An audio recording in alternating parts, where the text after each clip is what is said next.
Muy buenos días. Les pedimos, por favor, tomar sus ubicaciones. Good morning. We would like you to please take your seats so we can start.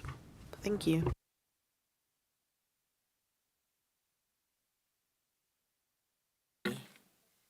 Muy buenos días, señora. Good morning, ladies and gentlemen. Let's start our last day of our 40th session of ECLAC. This morning, we will start with the last panel called Panel 4, How to Promote Sustainability and Address Climate Change. It is my pleasure to introduce Jesus Villegas, Head of the Directorate of Climate Change Adaptation and Desertification in the Ministry of the Environment of Peru, as our moderator for this morning. Thank you very much. Good morning, distinguished guests, colleagues, and authorities here with us. First of all, on behalf of the Minister of the Environment and the Ministry of the Environment, thank you all for allowing me to moderate this panel.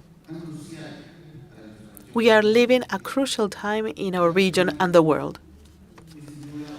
Without any doubt, climate change is the greatest challenge of our times. Impacts are much more visible and critical. They not only impact our ecosystems, but also food safety, our economies, and social stability. Latin America and the Caribbean, we are at the crossroad. We need to make decisive decisions in order to face climate change impacts and also to take opportunities to promote more sustainable development. An example is my country's situation, where 67% of disasters are related to climate disasters. We have estimated that if we do not face climate impacts, GDP may be reduced between 6 to 20% towards 2050 due to the related costs to the consequences of people and the economy. It is paramount that we all address this with the seriousness and determination needed, not only to mitigate adverse effects, but also to foster a more sustainable future for us all. In that sense, three challenges towards development: the lack of capacity to have a sustainable development, a deep social inequality, and a lack of governance. Overcoming these traps need a clear vision and coordinated vision to foster key sectors that will lead a transition towards a more inclusive and sustainable model. Today, we are focusing on this transformation through concrete policies, the strengthening of our capabilities, and fostering key sectors. In this context, let me highlight that sustainability should not be seen only as a challenge, but as an opportunity to transform our economies and our societies towards a more inclusive and green future. For this panel, I suggest to reflect on three key aspects. First, identify successful strategies and policies, in order to identify which policies and strategies have shown positive results in our region. These successful stories will help us to implement new initiatives, and we will replicate best practices. For example, in Peru, we have implemented Peru Carbon Footprint. This tool has shown the efforts of many companies and public entities that have been registered, with 902 reporting their greenhouse effect gases. These type of initiatives foster not only environmental responsibility and transparency, but also the public-private sector cooperation, which could be replicated in other countries within the region. It is also important to address overcoming challenges. One of the main challenges is sustainable financing. It is needed to mobilize private and public resources and investments, together with the creation of innovative financial mechanisms that will back up sustainable projects. However, lack of financing is not the only challenge. We need to improve training, skills, and education of both our population and manpower. If we don't close the skill gaps, it will be really hard to develop sustainable sectors that we need. The last pillar, or the last guiding drive that we are going to address during this panel will be capacity building and environmental governance. It is crucial to improve our technical skills, organizational, human, and governance skills, known as top capabilities. Regarding technological capabilities, we need to foster research and development of clean technologies, such as renewable energies and innovative solutions to manage natural resources. Regarding human skills, those play key roles too. We need to implement training sessions in key aspects like circular economy, environmental management, and sustainable agriculture, together with decision-making processes to have them inclusive and transparent. This will allow all voices to be heard, including the most vulnerable societies and the underrepresented minorities. In conclusion, our path towards a sustainable development in our region is challenging, but it is also full with opportunities. Jointly, we will build a more resilient and green future with sustainability at the center of our policies. Peru's carbon footprint initiative, it is an example of how the government and civil society can generate tangible results. It is paramount having this initiative aligned with Paris Agreement goals and with our strategy to reach zero carbon by 2050. I hope that this panel will help us to move forward identifying concrete and effective solutions to foster climate change and to promote inclusive development. This panel has the participation of distinguished guests.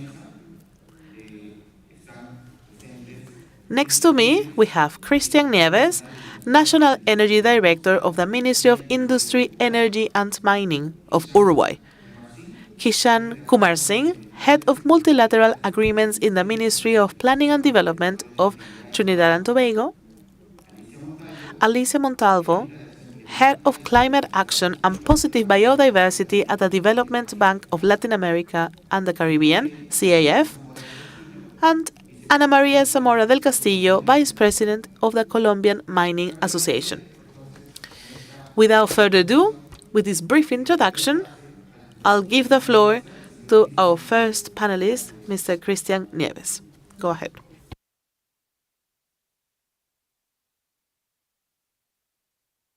Thank you very much. I would like to thank Peru for its traditional hospitality. It is always a great pleasure to come back, enjoy the food and the nice people. This presentation follows the questions that were just posed. And since it touches upon substantial items for my country, I will talk about my country without trying to lecture anyone, but in a region where there's so many asymmetries, I would like to take my experiences in my country as a starting point. If I would like to highlight experiences, we have led the transition towards renewable energy. More than 98% of renewable energy has been achieved, and this has been done by developing the institutional capacity as well as governance. We have a regulatory framework that is clear with long-term agreements.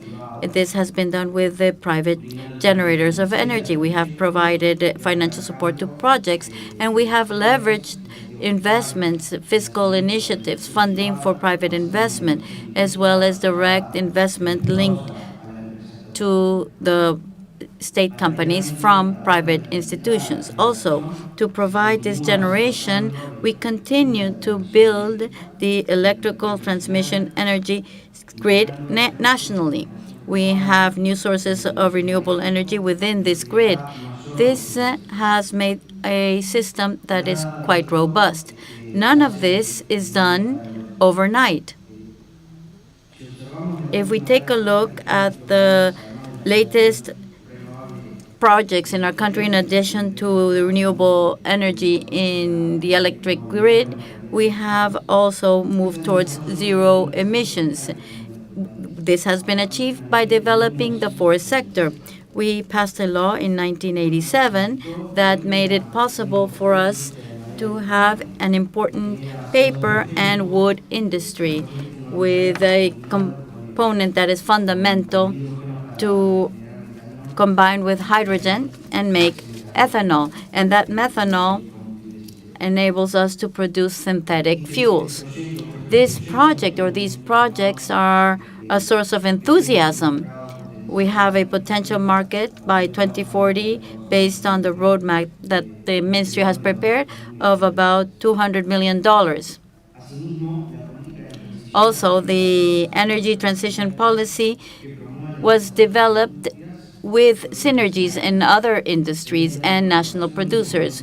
We have a national component for each of the products, as well as the auctions, and we have training with the academia so that we can have the technical resources, the technical capacity to provide the maintenance to this new infrastructure.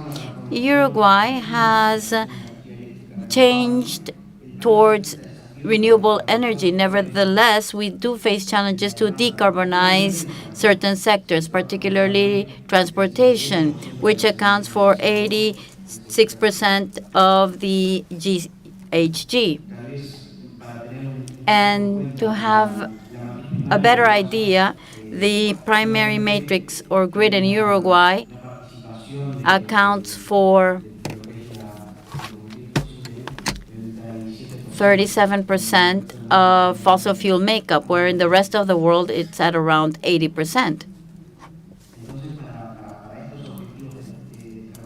So as we walk towards decarbonization, we are promoting electric cars and vehicles, placing emphasis on the public transportation. And this is included within our roadmap for green hydrogen and derivatives. This could also be used for lorries and the use of synthetic fuels. This year, we adopted the National Strategy on Circular Economy. I'm very thankful that you gave me a printed book. The energy sector is mentioned here. This is an area where we have been working on, and we can provide technical assistance. We must recognize the impact of climate change in the hydroelectric power stations in a region that has a energy source that is based on hydropower generations. This year we have experienced significant drought, and that has had an impact on the power generation. This is why we need to integrate. In June, we went to the Regional Energy Commission in Panama. In this meeting and through workshops, we drew the following conclusion. The problem is the lack of political willingness to achieve greater integrity in the region. Funding, or at least that's what was said, that funding can be achieved for these kinds of integration projects. It is not typically a problem, and the spaces for integration already exist. As a matter of fact, there are several opportunities and platforms for integration. Another challenge to take into account is that it's a matter of just generation. It's not just renewable generation. We need to invest in the transmission networks. We have different initiatives, particularly in those areas where it is not cost-effective or it is very difficult to deploy those networks. Our country has a lot of projects associated to decarbonization of the system. We have a plan, a national plan. We had a 10-year plan, that is coming to an end. We are preparing the next edition of this plan. We have the National Strategy of Circular Economy that I mentioned, the National Policy of Climate Change, the long-term climate change policy, the long-term bioeconomy that is being currently discussed, then urban mobility sustainable project that has just been put to the opinion of the public and has been published for that purpose, for public consultation. We have a number of initiatives so that we can transition to a more cost-effective energy in every area of our country. We have also moved significantly in updating our energy grid. It is important to move towards decarbonization in those sectors that have not yet been included, such as the cement industry.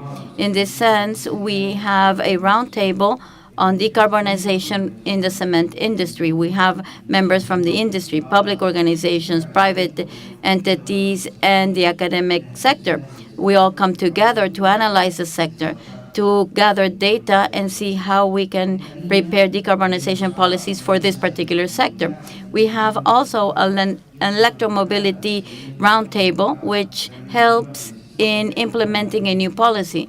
We need to constantly keep open the dialogue with these sectors. We also need to deepen coordination between the different relevant stakeholders so that we can do prospective analysis and long-term planning in the energy sector. The transformation is something that will take quite a long while.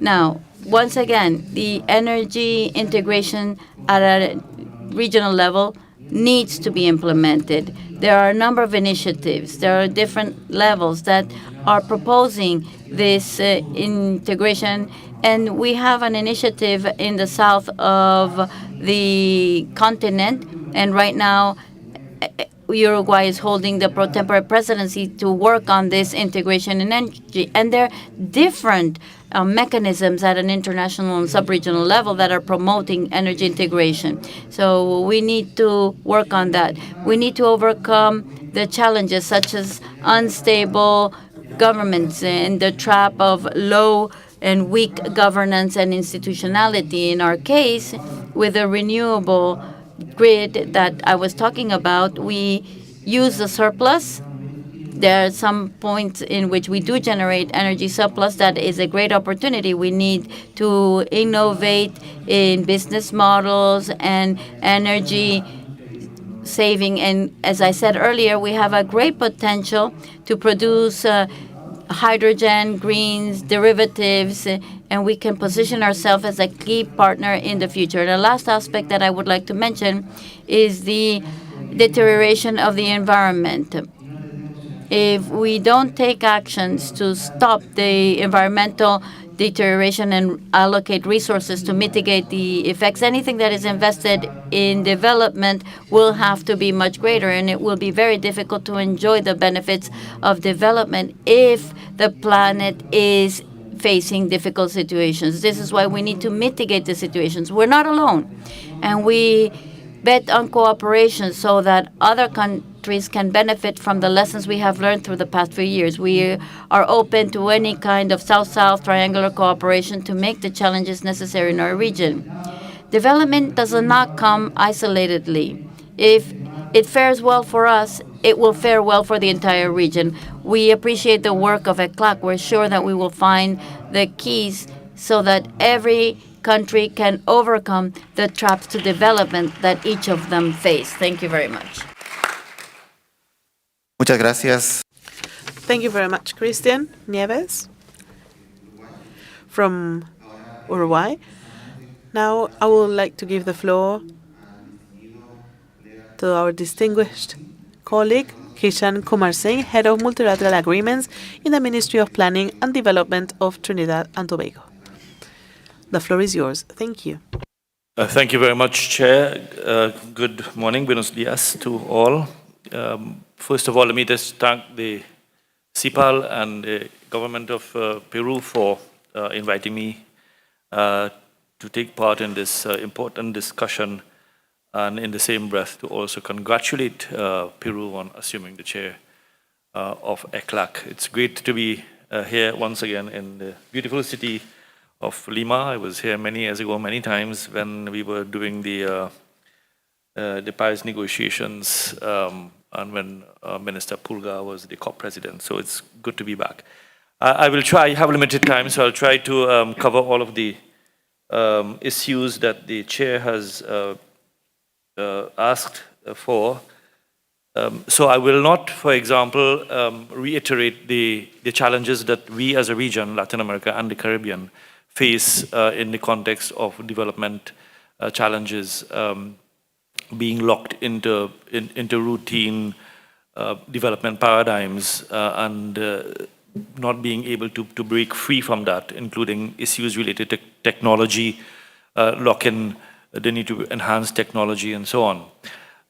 But I also want to perhaps emphasize the issue of the small island developing states within the Latin America and the Caribbean region and some of the inherent challenges that we face, and I say we in the context of the Caribbean SIDS. Least of all, the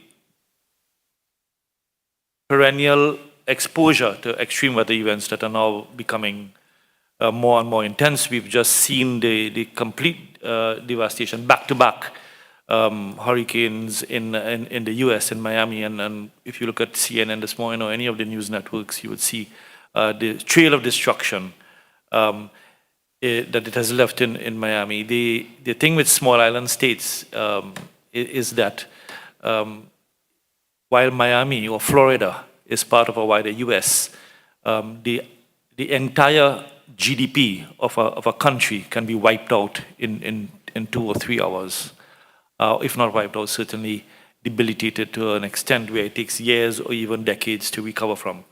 We are seeing that more and more, and the impacts of climate change are now becoming more and more sobering, so that the acknowledgement of an existential threat is becoming more and more apparent. How do you then develop in the context of an existential threat is a critical issue that we would have to face.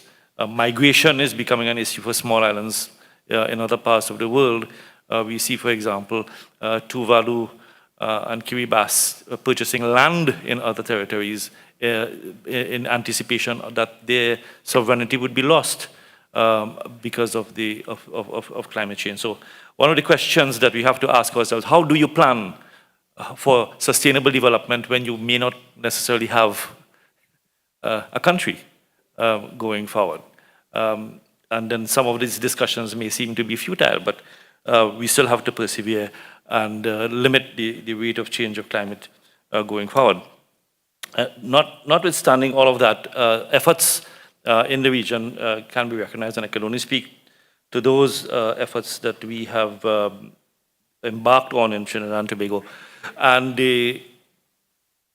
that is set against the widely acknowledged challenges, issues related to limited human resource, limited technological resource, limited financial resources, limited capacities in various spheres of development as well. And climate change, how we have treated climate change is not necessarily as an externality, although it is a new layer on development challenges. But what we have done is try to integrate climate change into the national development paradigm, into the national development planning and processes as we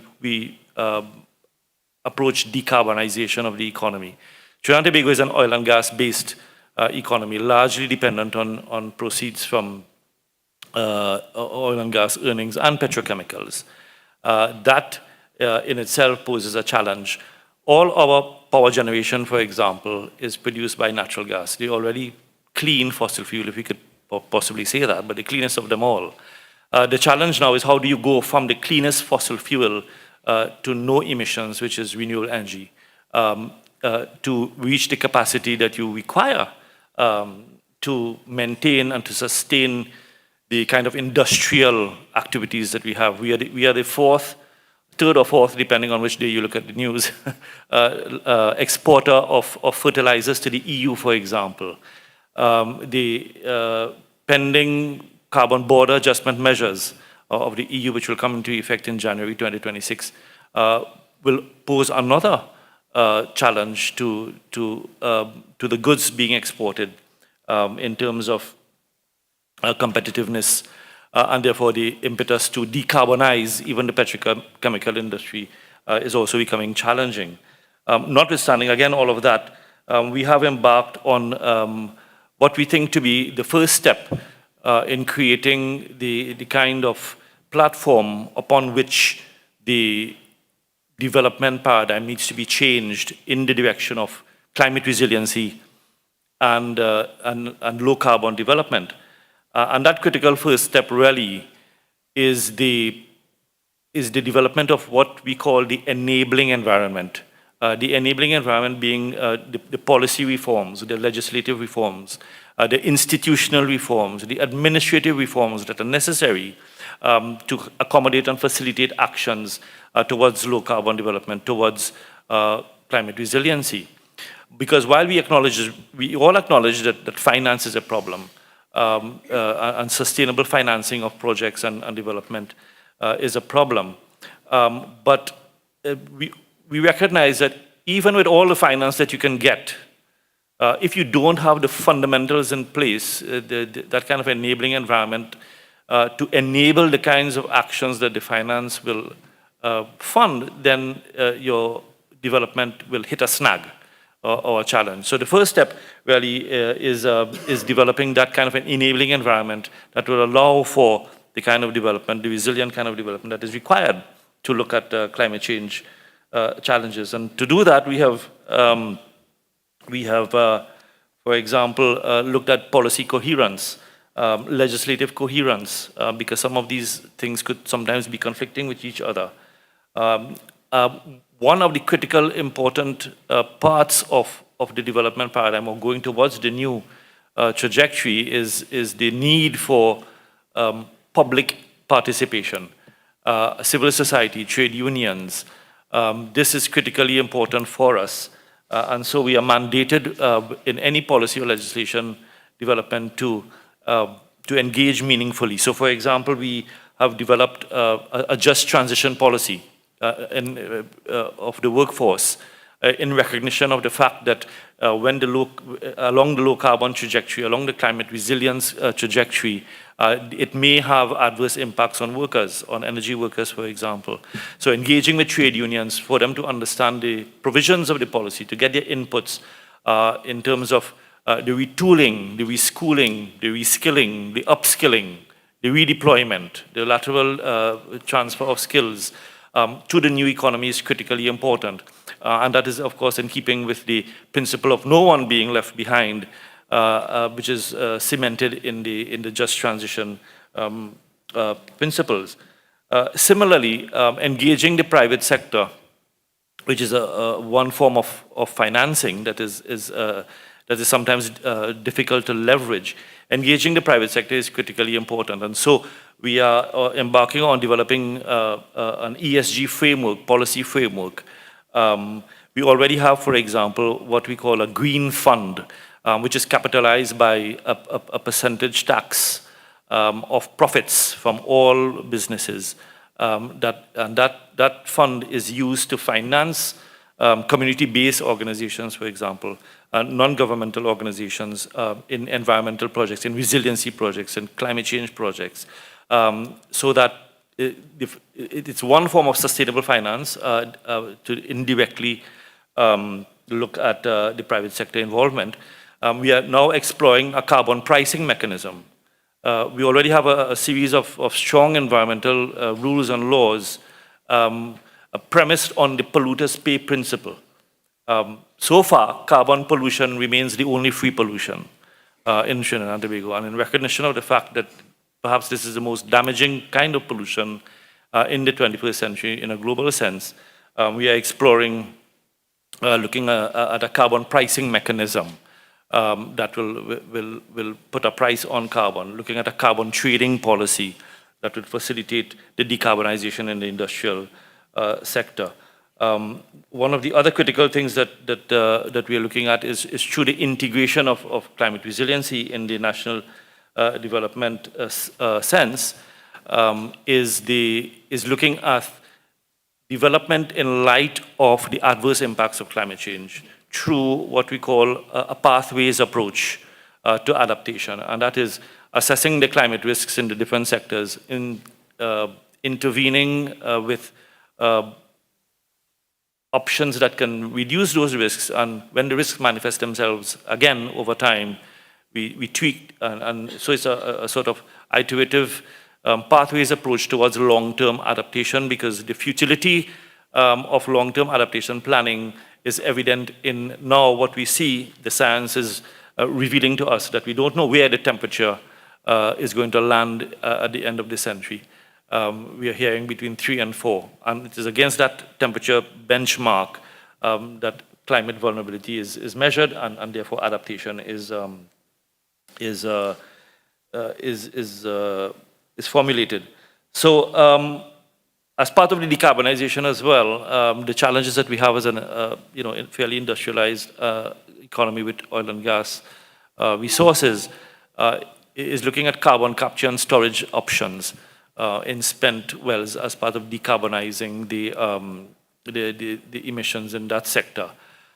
We have developed a green energy roadmap to replace the gray hydrogen from natural gas that feeds the fertilizer industry, the ammonia industry, so that it reduces the taxes that will probably come from CBAM, but also decarbonizes that sector going forward. In transportation, we have already exempted the import of electric vehicles and electric vehicle charging infrastructure from all taxes and duties in order to bring price parity to electric vehicles compared to internal combustion engines. I know I only have 7 to 10 minutes, so I will not, there's a lot more to go into, but I will probably just conclude here and maybe answer some questions later on. Thank you very much.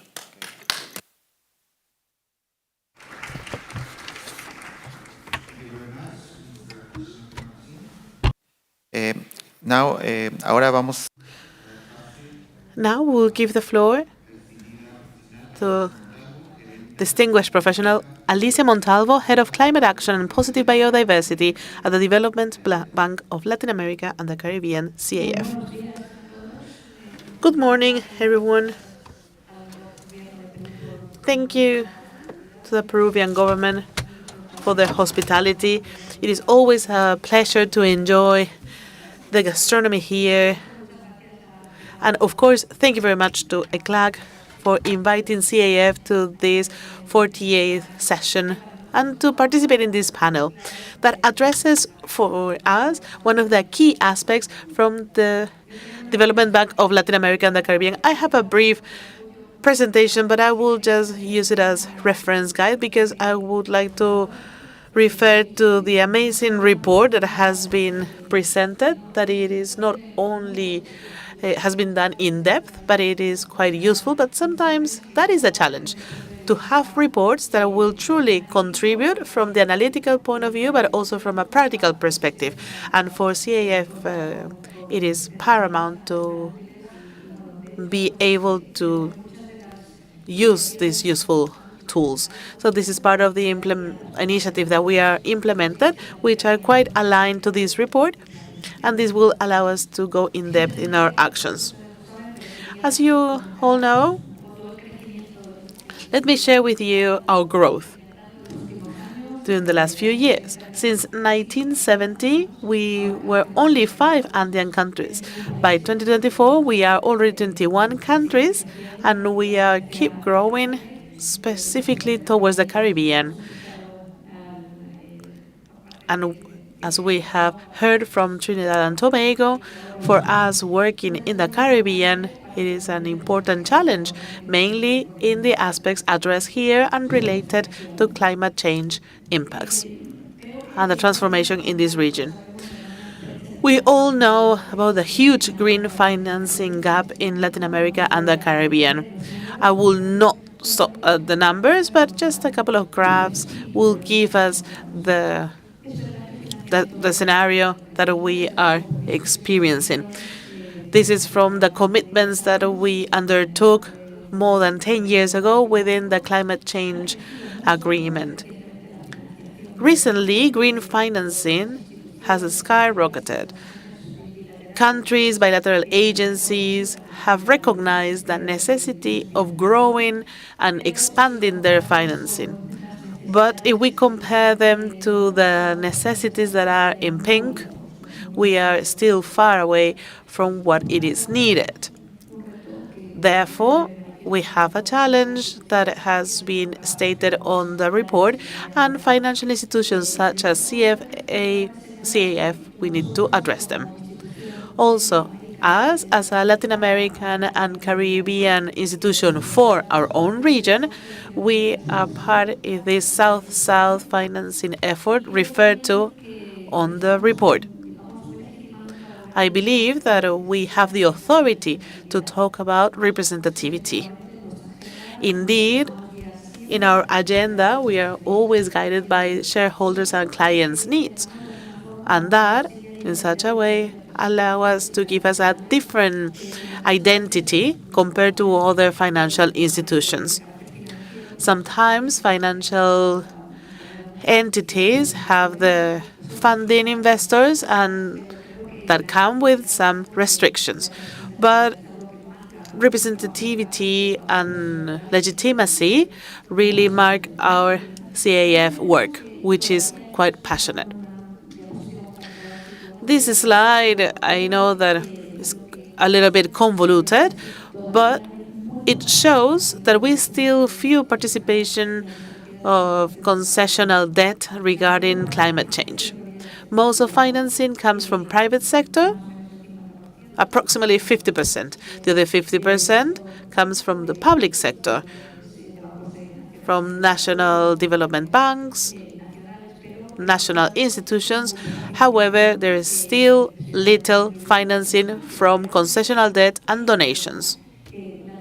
We also believe that transition towards decarbonization and resilient models cannot be done on our own. We do need not only donations and debts, but we need to develop innovation models that are in the middle of international discussions. A reflection regarding climate financing in the Latin America and the Caribbean region. It is only 4% climate financing, and only half of it is private. We are talking about a region that most are of middle-income countries. And this concessional financing does not reach the region. But at the same time, Latin American and Caribbean countries are in little fiscal margin situations. And that is why we need to sort out a contradiction. The challenge to access this international financing, when we need countries to be in a higher poverty levels, but at the same time there is a certain need. So what the report says regarding reviewing the international financing architecture, considering other indicators such as vulnerability, are quite important for us to develop an international reflection. We have this crystal clear at CAF. There we need to address poverty or the vulnerable populations in the face of energetic transition, climate change, agroecological transition, and all of these need a different vision. And that's why it is important, in my point of view, that we have this report with a different in-depth vision regarding the regional challenges. What are the critical challenges the region faces? So we have these principles, these guiding principles. First, there is a wide gap between expectations for the biodiversity conservation and fighting climate change and the financial conditions of countries. Mr. Kumar Singh has perfectly explained this concept. We have the necessity for finding towards sustainability that we lack of, and it is true that countries have multidimensional financing needs. We need to avoid a contradiction by financing climate change and biodiversity and financing other aspects, because this new productive development paradigm demands that bioeconomy, biodiversity should be included in the reflection to determine how to prioritize investments. Secondly, let's not forget that in our region, we have people that could fall into extreme poverty, and there is a large percentage of people that could fall into extreme due to the adverse effects of climate change. We are not only talking about indicators that we have nowadays regarding international financing, but risks that are tangible in our region, that we can see them clearly because our region is one of the most vulnerable to the adverse effects of climate change. It is also important to highlight the increasing deterioration of biodiversity. Latin America holds 60% of the biodiversity at the worldwide. And at the same time, populations living in the most mega-diverse regions or in the most mega-diverse hotspots, these populations are in the extreme poverty situation. That means that biodiversity richness is not linked to a high quality of life of the populations that live within the region. And this is one of the challenges that we need to address and that we need to stay at the center of the reflection of the institutions. How do we work? CAF has two big lines. One, to become the Latin American and Caribbean Green Bank, and of course, to work towards a sustainable and inclusive growth. Our priorities are as follows. First, to be a bank from and towards the region. We need to acknowledge social challenges. We're always talking about social environmental insecurities within the region, and this needs to be a condition that will help us to work, the budgetary and political challenges of regions, and to look for joint decisions and solutions, because we listen to our countries, clients, and shareholders. In other words, to understand what is the main problem that they need to address. Secondly, we believe that we need to link both agendas, biodiversity and climate change.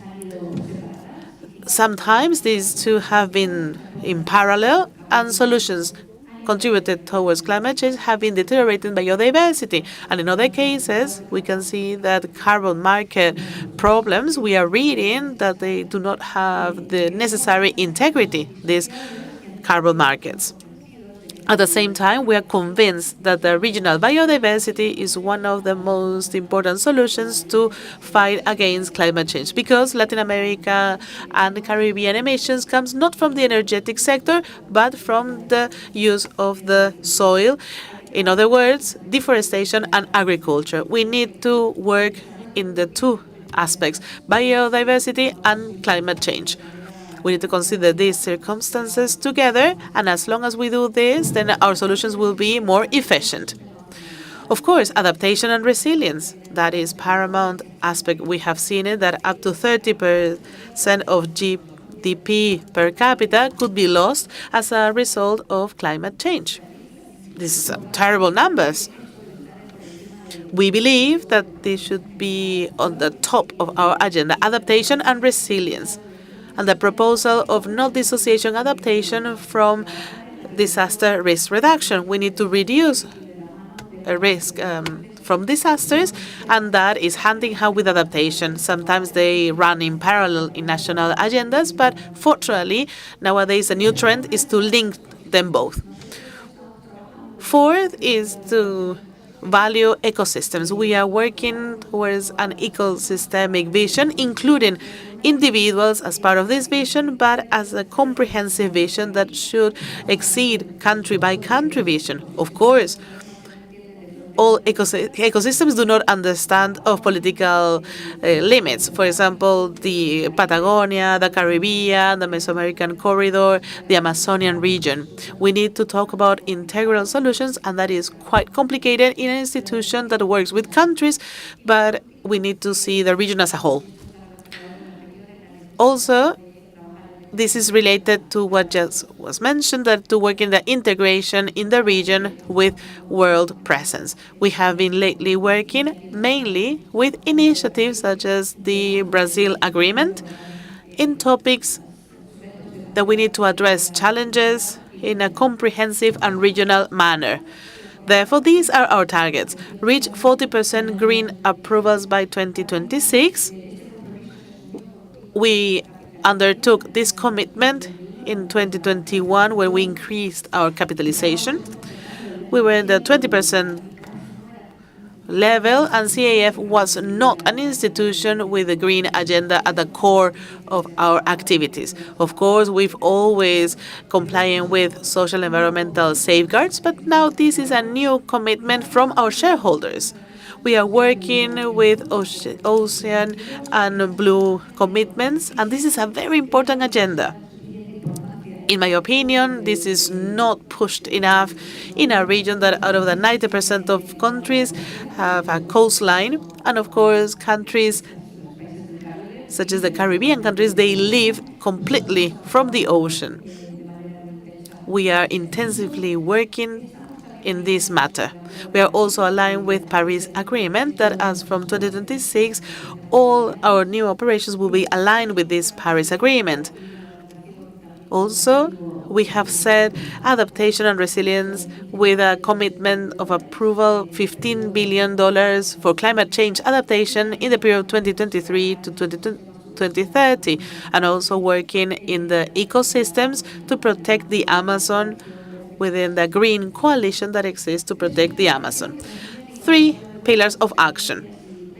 Of course, when we talk about experiences and challenges, we summarize them in these 3 pillars. First of all, to finance greener operations. That is our target, and we do this not only protecting social and environmental safeguards, but also this is to have it mainstreaming climate and biodiversity issues across our entire portfolio.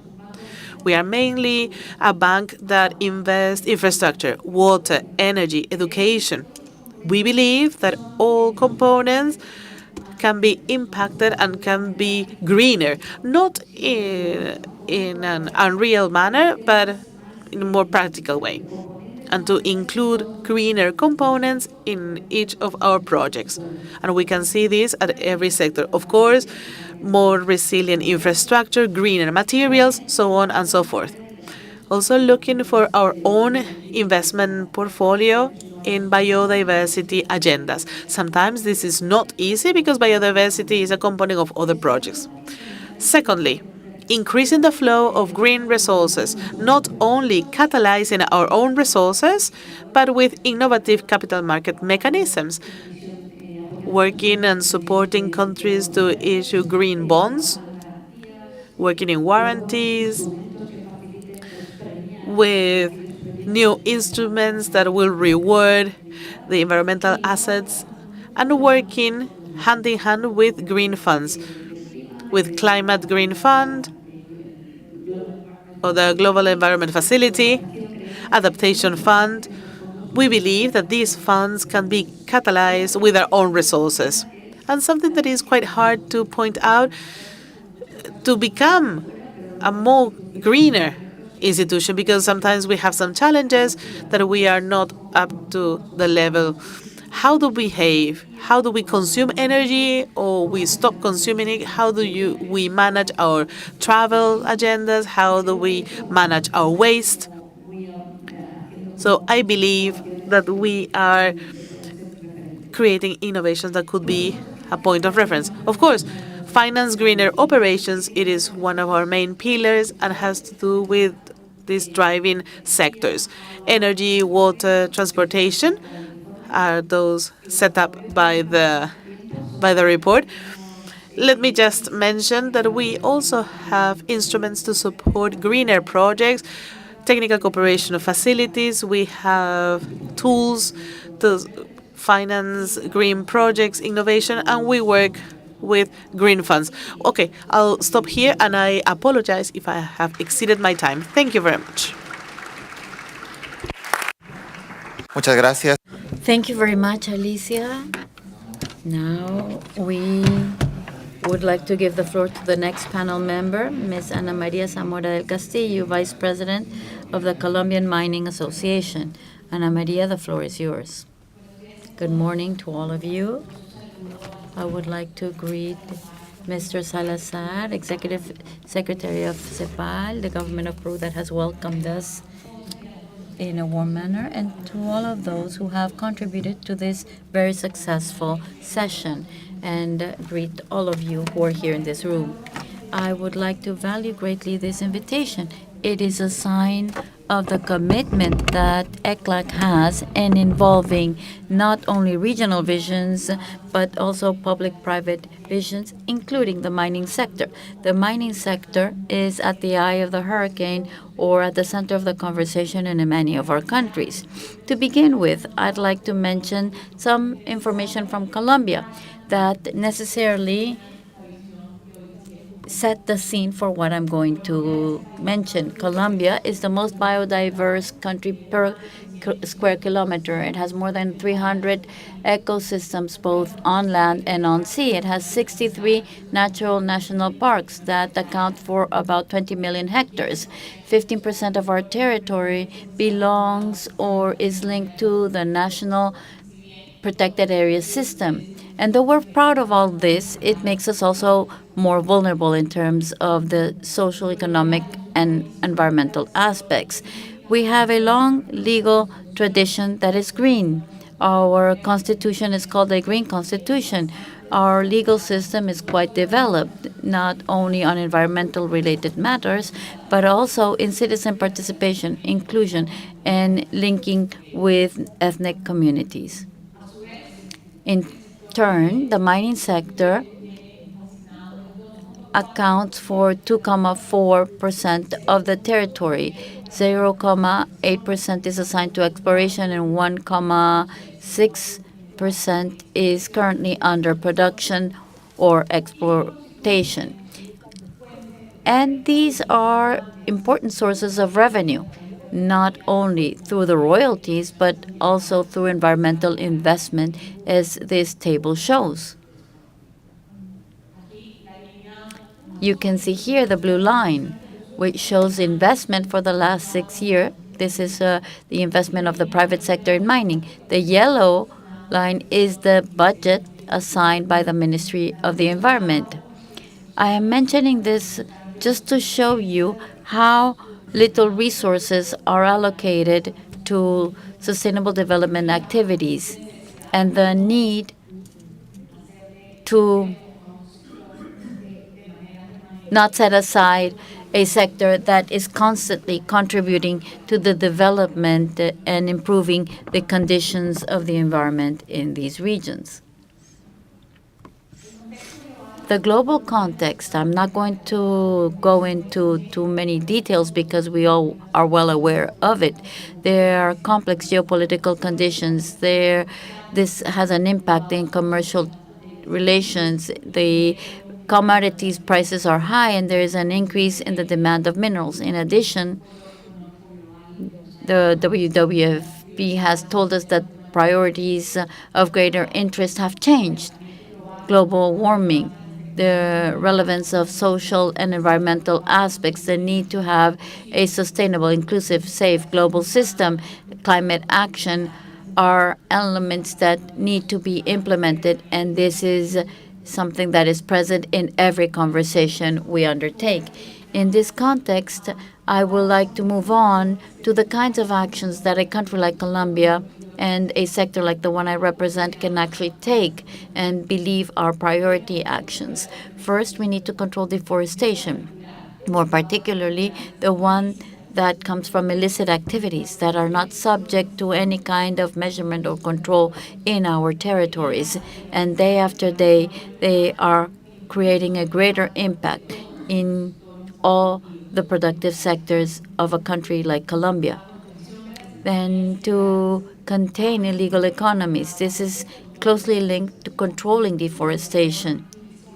Indiscriminately, the traffickers of timber, who also have international networks that do not respect borders, as Alicia was mentioning, are constantly affecting our Amazon region. The challenge of implementing adaptation and mitigation actions. I'm not going to delve into this matter because the moderator of the panel gave a very detailed explanation of how important it is to consider these two aspects in developing sustainability vis-à-vis climate change. Funding. Funding is very important as we need to ensure economic resources from different sources, public, private, international cooperation.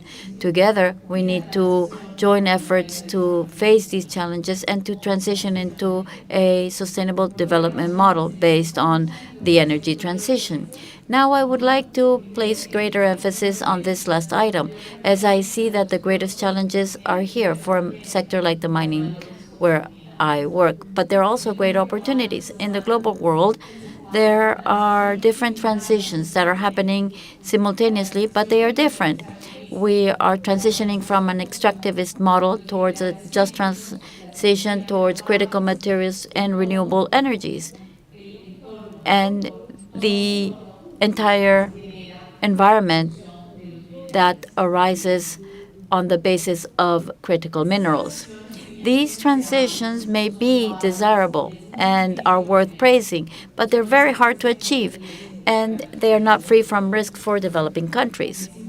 It is important, however, to actually look at the costs that making an energy transition brings about to a country like Colombia, and what is the real possibility of accessing the resources that are so needed to fund this transition.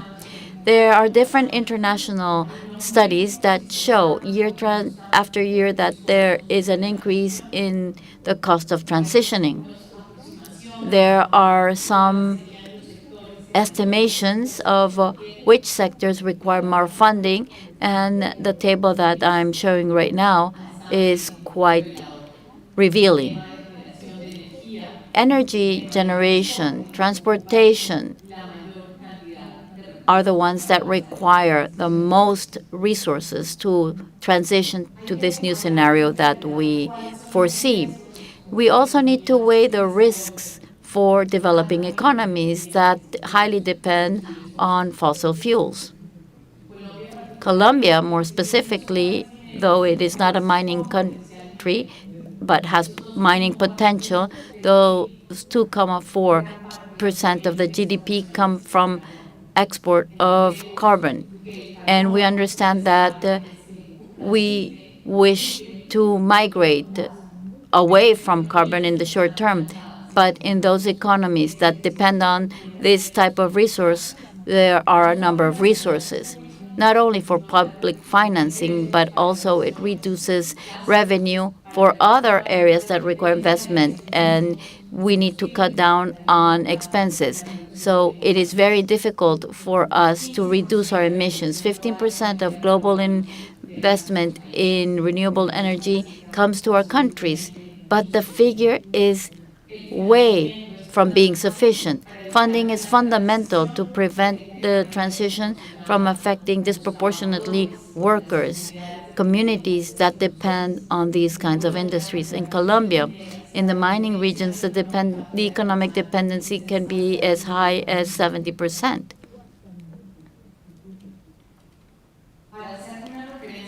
Now, let me talk about carbon, which seems to be a bad word or a curse word currently. Let me tell you that the conversation on coal must recognize that we're not getting rid of coal. If we look at the figures, we can see that there was a drop in demand in 2020, and this was basically linked to the pandemic. However, after the pandemic and talking about climate change, energy transition, sustainable development, has seen an increase in coal demand. Dependency on coal, not only by developing countries like Colombia, but also China, India, the United States, Japan, and Russia, is evident. And there is no certainty that they will make the necessary decisions to decarbonize the power grid. The amount of coal that we export is minimum compared to the requirement there is or demand in the world. So to suspend these exports would not have an impact on the GHG. On the other hand, it would be quickly replaced by coal coming from operations that do not meet the standards and are away from the regulations that Colombia may have. There are a lot of uncertainties, and those uncertainties should become known so that regionally we can find answers constructively so that we can take sure steps, responsible steps towards the pathway towards this energy transition. The increase we see by 2040 in terms of minerals is above 400%. What is going to be the impact of this exploitation of minerals? And here there's a term that is gaining more space, is the green paradox. This greater demand and use of land for renewable projects is going to exacerbate the social conflictivity, and it will change the production element, although under bad practices or creating more conflicts over the territories. We're going to be victims of forced displacement in regions that are being set aside,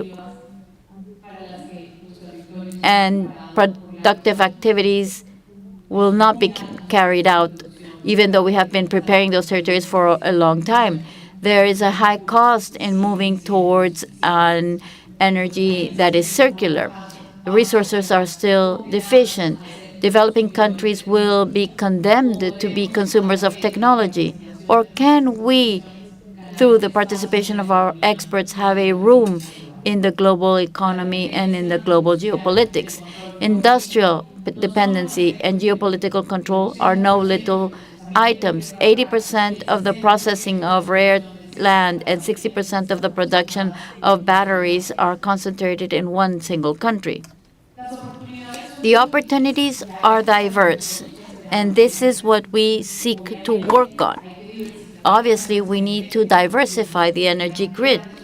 This offers great opportunities. The implementation of wind projects, solar projects will attract foreign investment and will create a new source of employment in our countries. To guarantee the availability of minerals through the geological knowledge and to promote exploration will also appeal to different economic capitals and will help in reducing the conflicts in the territories.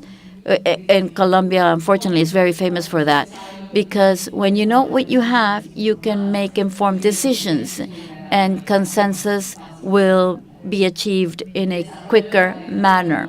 Develop value chains locally with the mining sector is very important. I would like to invite that we carry out analysis, and this is through a reality. I'm going to ask the following questions. Would you be willing to invest in these value chains when you don't have certainty that the raw material is going to be there? Are you going to go to a country where the raw material that you need for your project is going to be subject to the import and the global market? We, as Colombians, want to go towards the path of industrialization. But in order to do so, we need to ensure that the necessary raw materials are available so that the companies can come to our country, carry out these projects smoothly and responsibly. Developing industrial capacities to process materials and to manufacture components requires time. It is not just having a government vision or a state vision. It also requires lots of resources to implement the projects for the productive sectors, but also to train and form the human capital that will work in these areas. To have regulatory frameworks that are clear, predictable, that earn the trust of investors and the community is essential. The issue of economic resources will play a key role. It will be a determining role, so these opportunities can come into realities in our countries. We need to invest in technical education, in technological innovation. We need to see developing countries so that they can still use the resources of their fossil fuels in the short and medium term, so that those resources can fund development and help in narrowing the gaps. Finally, I'd like to invite you to understand that green technologies, that energy transition uses the minerals as the foundation. Without these minerals, the energy transition is not possible at all. Thank you very much. Thank you very much, Ana Maria Zamora, for your very important insights and your scope. Thank you for sharing what Colombian reality looks like, and thank you for describing the opportunities that we have as countries that are gathered here. Thank you very much to the 4 members of the panel. I think that the topic discussed today has helped us significantly in learning about the different key aspects that ECLAC has already outlined in this very important position paper. And it serves as an opportunity to think of new opportunities, to see how we can interact through them. It sheds light on the kinds of pathways we can trace to find solutions that are adapted to each reality and to find space in this global world based on our characteristics of Latin America and the Caribbean. Just a brief summary. I would like to summarize what the 4 speakers said. I think there is an important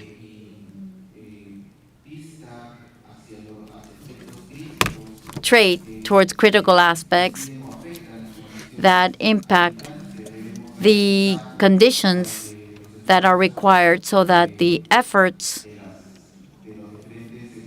of the different sectors need to undertake to ensure that the value chains are geared towards the objectives that will help us in raising awareness on the risks we may face at present times and in the future.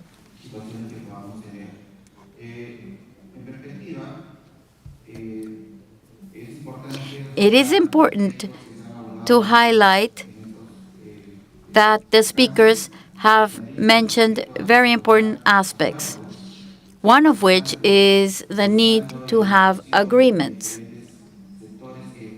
Those agreements need to be cross-sector,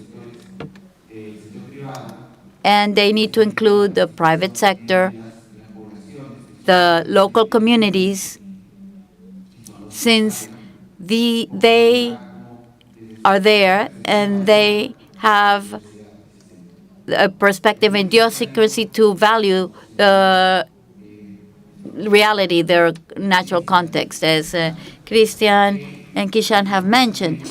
It is also important to think about the public policies within this context. There is a need to ensure that public policies include the topics that have been highlighted.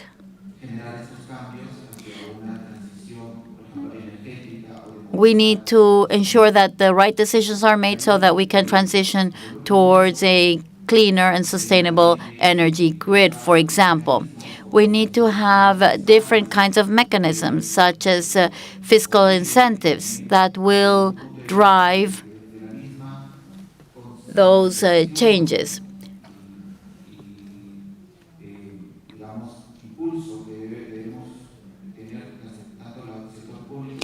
The private and public sector need to have the same kind of mindset in order to find the best practices within the value chains. We have also talked about the need to mobilize financial resources to narrow the gap that was well described by our colleague Alicia. It is necessary for us to find the mechanisms that are out there, so we need to provide the right conditions. Given the right conditions, we will be able to appeal to those mechanisms that are available and thus address the needs, the funding needs in our countries and in our region.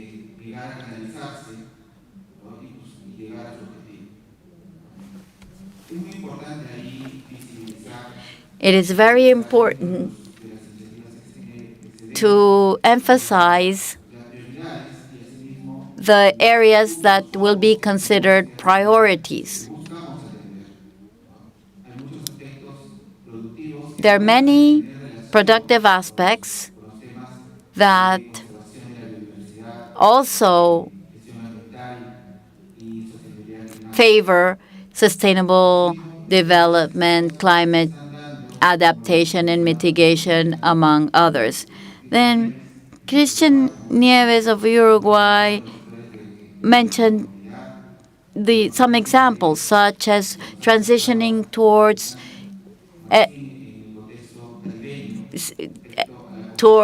transportation that is greener.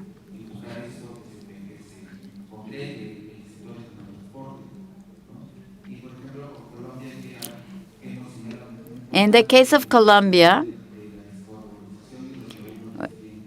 there are different decarbonization examples that are worth considering and further studying. It is also necessary to think about some cross-cutting issues, like involving the local populations. They are not reaping the results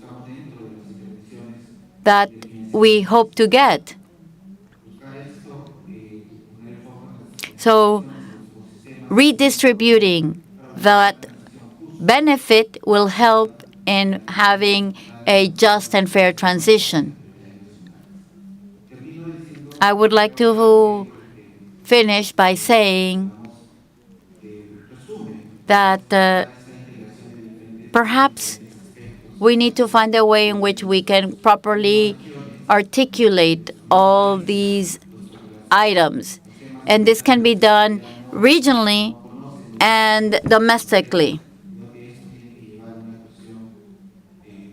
And as was said, we need to have a local perspective, but a more general outreach, so that we can come together, because, as we said earlier, problems and our land does not know about the frontiers or boundaries.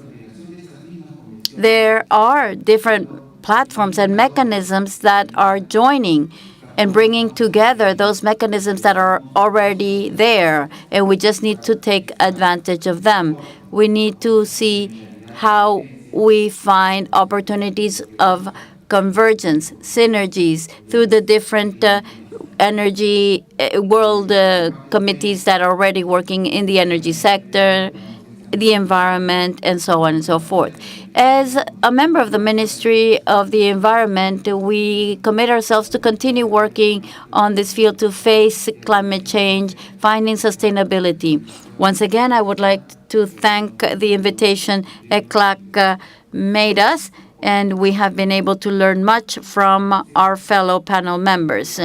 And I would now like to give the floor to the delegations who wish to make a statement on this topic. Thank you very much to the distinguished members of the panel. Now we invite the delegations who wish to do so to make statements to this end. Please raise the names of your place names, and we will call upon you. Tiene la palabra Cuba. Adelante. Cuba, you have the floor. Thank you very much, Madam Chair. Greetings to you all. Distinguished guests, delegates. For our countries, it is urgent to revert global trends of fragmentation and protectionism as when facing climate change, where investment in adaptation it is a determinant solution to save lives. We just need to see the active cyclone period in the Caribbean and the impacts that unfortunately just happened in the Florida region. Of course, we regret loss of human lives together with loss of resources and material infrastructures, and this has been caused by the climate change. Environmental challenges and fighting against climate change are the best examples that isolated responses have limited scope or reach, and we need joint effort from all countries in order to successfully address these challenges. These transformations have been properly included on a ECLAC report, and comments from the panel offer some solutions in order to truly, effectively face this so needed transformation. All the elements have been recently addressed during the 4th International Conference of Small Insular States Under Development, SIDS, and collecting Antigua and Barbuda agenda. They offer elements that are aligned to common responsibilities but differentiated in order to move on in different diversities and specific challenges that we face as special situation countries, mainly because we are middle-income countries that are not eligible for official help towards development. Cuban delegation would like to take this opportunity of this 40th session of ECLAC to ratify to all the members of the region and to ECLAC to ratify our commitment towards the effective implementation of Antigua and Barbuda agenda and with mandates derivated from them or emanating from them for the region. We need to work fast of all these frameworks in order to move forward in this ECLAC position document that we consider very useful. We ratify our permanent commitment towards solidarity cooperation with southern countries and by other cooperation mechanisms to share our experiences, good practices, lessons learned regarding facing climate change, together with the promotion of sustainability, mainly to reduce risks caused by disasters. We maintain active cooperation networks with our brother countries in the Caribbean region and other nations. We hope that we will expand it towards other ECLAC members, such as Peru, and we think that we can help you to reduce risks in this sense. Dear guests and delegates, increasing productivity is key to guarantee sustainability of any of these programs, mainly focusing on deploying mechanisms and policies that will allow efficient production and economic growth, together with preserving limited natural resources to fully take advantage of them. In the case of Cuba, facing climate change has since COP15 with a governmental plan that is called Tarea Vida, in which we establish main guidelines for adaptation and mitigation actions developed by Cuba. We can share them with the countries within the region. We have built our national development plan up to 2030, bioeconomy, circular economy, electromobility, implementation of green industries, together with the application of a national strategy to introduce and consolidate the use of renewable sources for energy to transform the energetic grid. All in all, complying with national and international commitments. Of course, with a practical solution to not depend so much on imported fossil fuels and other resources that we do not have in the country, together with our access restrictions to access international market. We consider that this transformation is indispensable to exit the traps from development, and as one of the panelists said, this is not going to happen overnight. We need a realistic and sustained preparation from each and every country, and also, as the CAF mentioned, we need a growing financing for our countries to face this harsh task that, as I said in the beginning, we need to save lives, to save humanity. This proposal translates into sustainability guarantees for our development. So I reassert that we agree that transformation within the climate change environment and environmental management, this could be development drivers, also to develop economic growth and sustainability. Challenges are big. First of all, we need to finance their implementation. Thank you very much.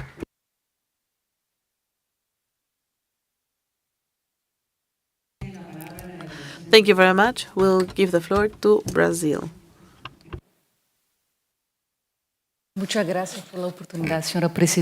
Thank you very much for your opportunity. Thank you very much to the speakers for the different perspectives that have been shared with us.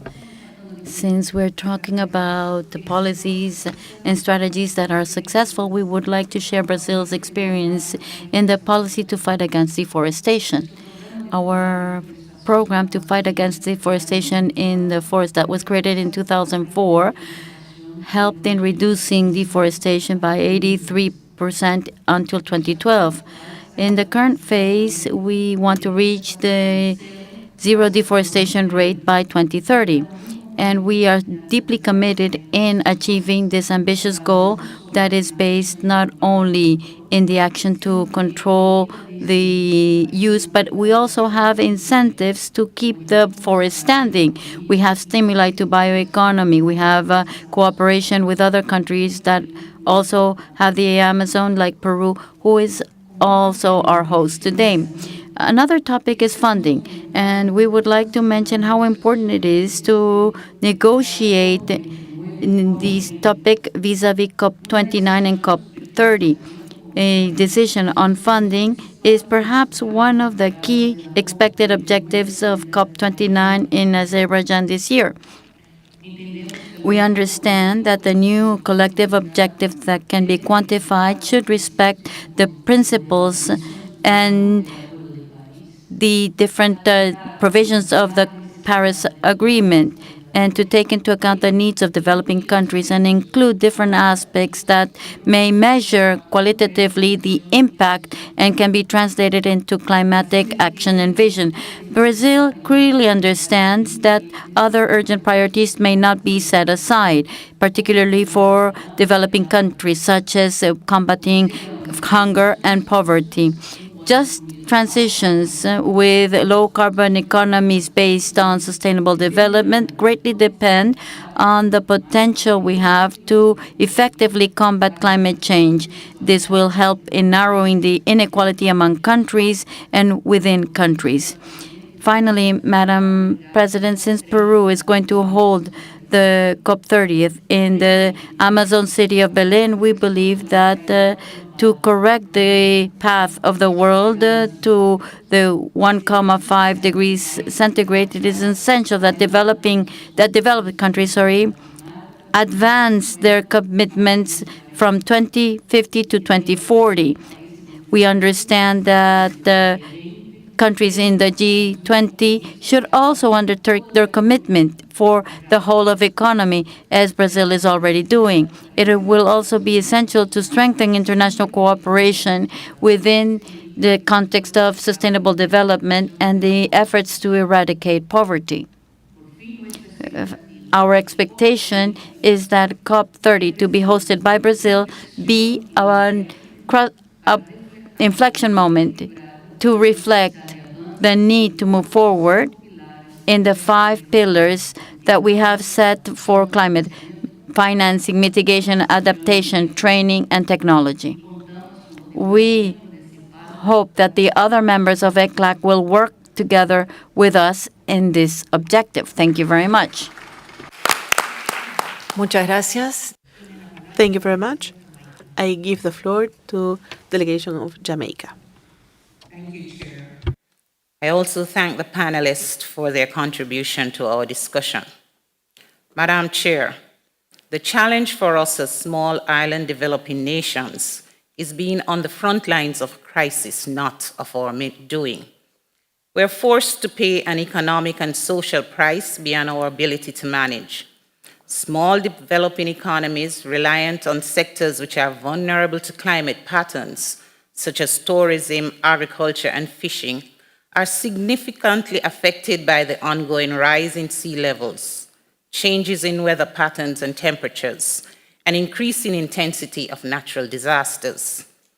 The Caribbean has experienced its fair share of extreme weather events, which continue to affect the pace and viability of sustainable development in the region. As a small island developing state, Jamaica is acutely aware of the existential threat posed by climate change. Our economic growth and social development have already been impacted by droughts, floods, tropical storms, and hurricanes. For us, the pursuit of sustainability is not just a goal, but a matter of survival.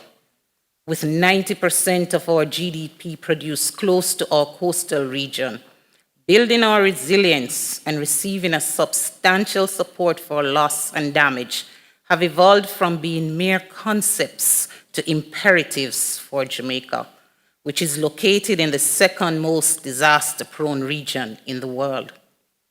In terms of possible solution, we must prioritize climate resilience. In Jamaica, we are actively integrating climate resilience into national development planning. We emphasize enhancing infrastructure, protecting ecosystems, and building adaptive capacities in vulnerable communities. Likewise, climate resilience must be central to sustainability efforts across the region. We must learn to share best practices, scale innovative solutions, and strengthen institutions to supply workable solutions and initiatives. Madam Chair, we need to transform our energy appetites and transition to renewable energy. In this regard, Jamaica is committed to diversifying its energy mix and transitioning to renewable energy. Our target is to generate 50% of our energy from renewables by 2030, focusing on solar, wind, and hydroelectric power. Investing in clean energy is essential for lowering greenhouse gas emissions, reducing energy costs, and building energy security. However, access to financing and technology remains a challenge for many developing countries. ECLAC can play a pivotal role in advocating for greater international support. In addition, climate finance and capacity building remain key pillars going forward. Developing countries, especially SIDS, require adequate climate financing to implement adaptation and mitigation projects. Jamaica calls for a recommitment to climate finance pledges, as well as accessible, predictable, and flexible financing mechanisms. Capacity building is also critical. Enhancing our human and institutional capacities will allow us to effectively plan, implement, and monitor sustainability and climate projects. Finally, we can only be successful through regional cooperation. Working together must be at the heart of our approach.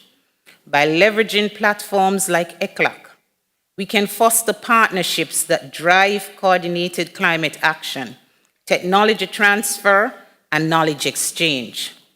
Solidarity within the Caribbean and Latin America is essential for amplifying our voices on the global stage, ensuring that our needs and vulnerabilities are addressed. I thank you.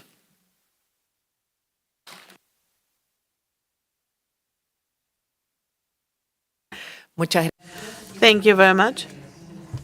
We'll give the floor to the delegation of the United States. Thank you, Madam Chair. Esteemed ministers, ambassadors, and representatives, we are at a pivotal moment in history. People around the world, and especially in Latin America and the Caribbean, are struggling to cope with the effects of compounding crises and challenges that span borders, especially the climate crisis.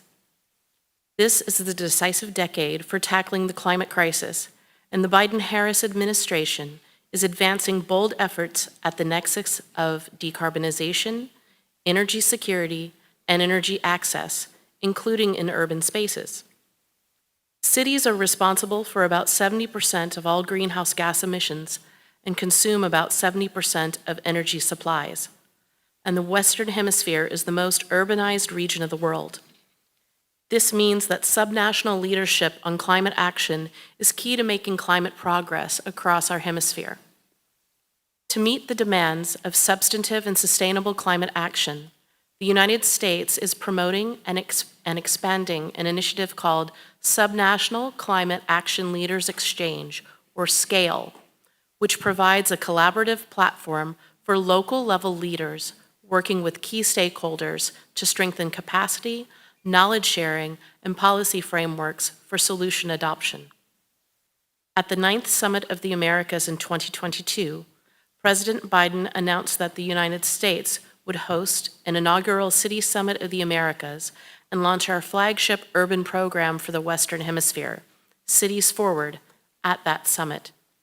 Held in Denver in April 2023, the City Summit brought together over 300 local leaders and thousands of stakeholders from across the hemisphere to build collaboration across communities.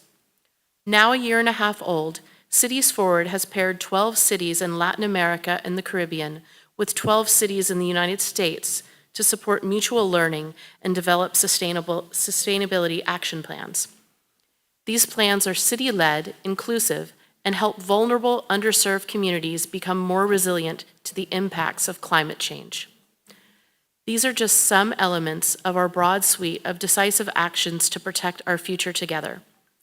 Over the last 3 years, the United States has invested over $4.5 billion to combat climate change. Through the President's Emergency Plan for Adaptation and Resilience, or PREPARE, we are helping strengthen the climate resilience of countries and communities in Latin America and the Caribbean.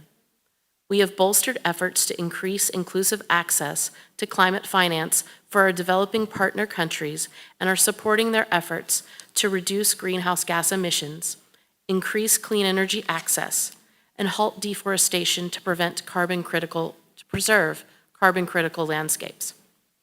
Climate change affects us all, and the choices we make today will determine our future for decades to come. Let us continue to stand united in our commitment to leaving no one behind. With determination, collaboration, and innovation, we can build a future where sustainability and climate resilience are within reach for all. Thank you, Madam Chair.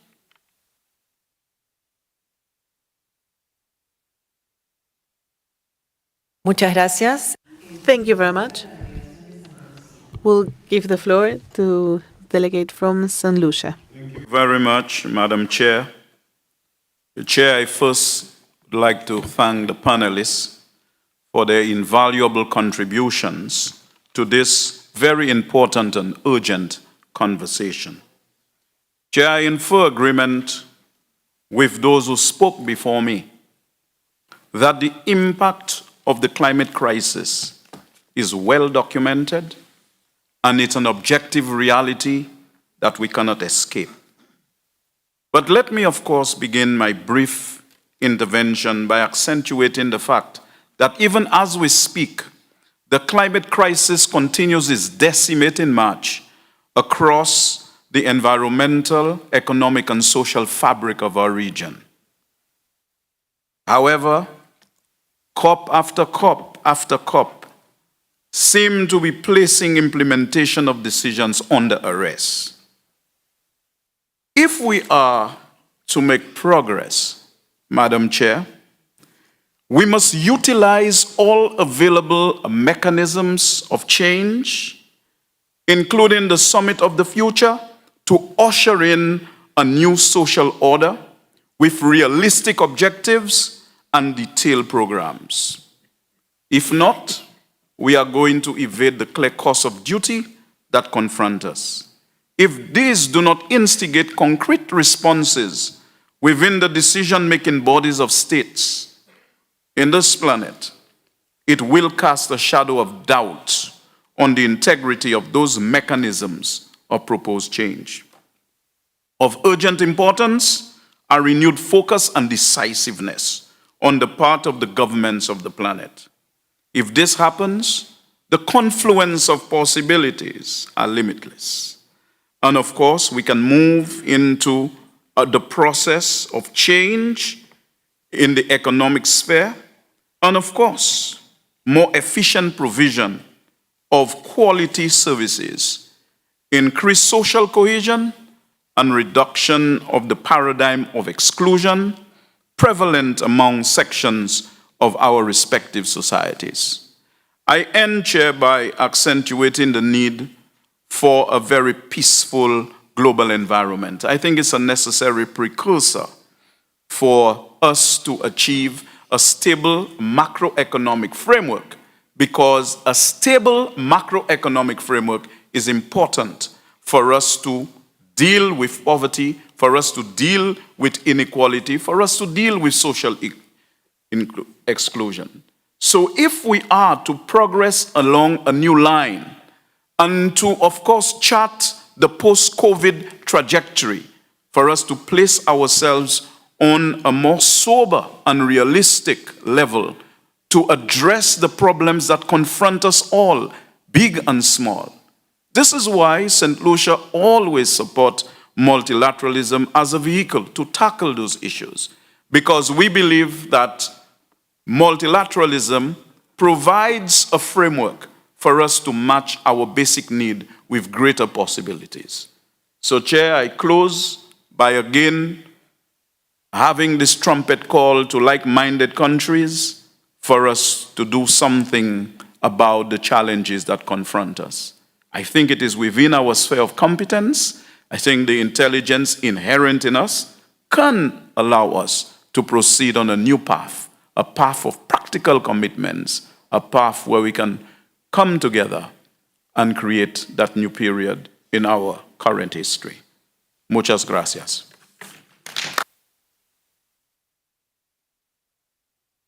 Muchas gracias. Thank you very much. I'll give the floor for the United Nations Environmental Program, UNPA. Thank you very much. Congratulations, Peru, for the presidency of the 40th session of ECLAC, and also congratulations for the development of all the works from the UNEP. We appreciate the opportunity for gave our statement regarding climate change, and these under the priorities and working program determined by the UNEP. It is addressed to look solutions to overcome climate change crisis, the loss of biodiversity, contamination. I would like to congratulate ECLAC for the excellent report presented, that is Latin America and the Caribbean before the traps of development, offering a clear vision and necessary vision in these times of great complications, and basically for addressing climate and environmental challenges. Also to set up the environmental driver at the middle in order to transfer towards a more sustainable future. From UNEP, we observe the accelerated change. It is risking not only achieving the Sustainable Development Goals, but the survival and life quality of millions of people.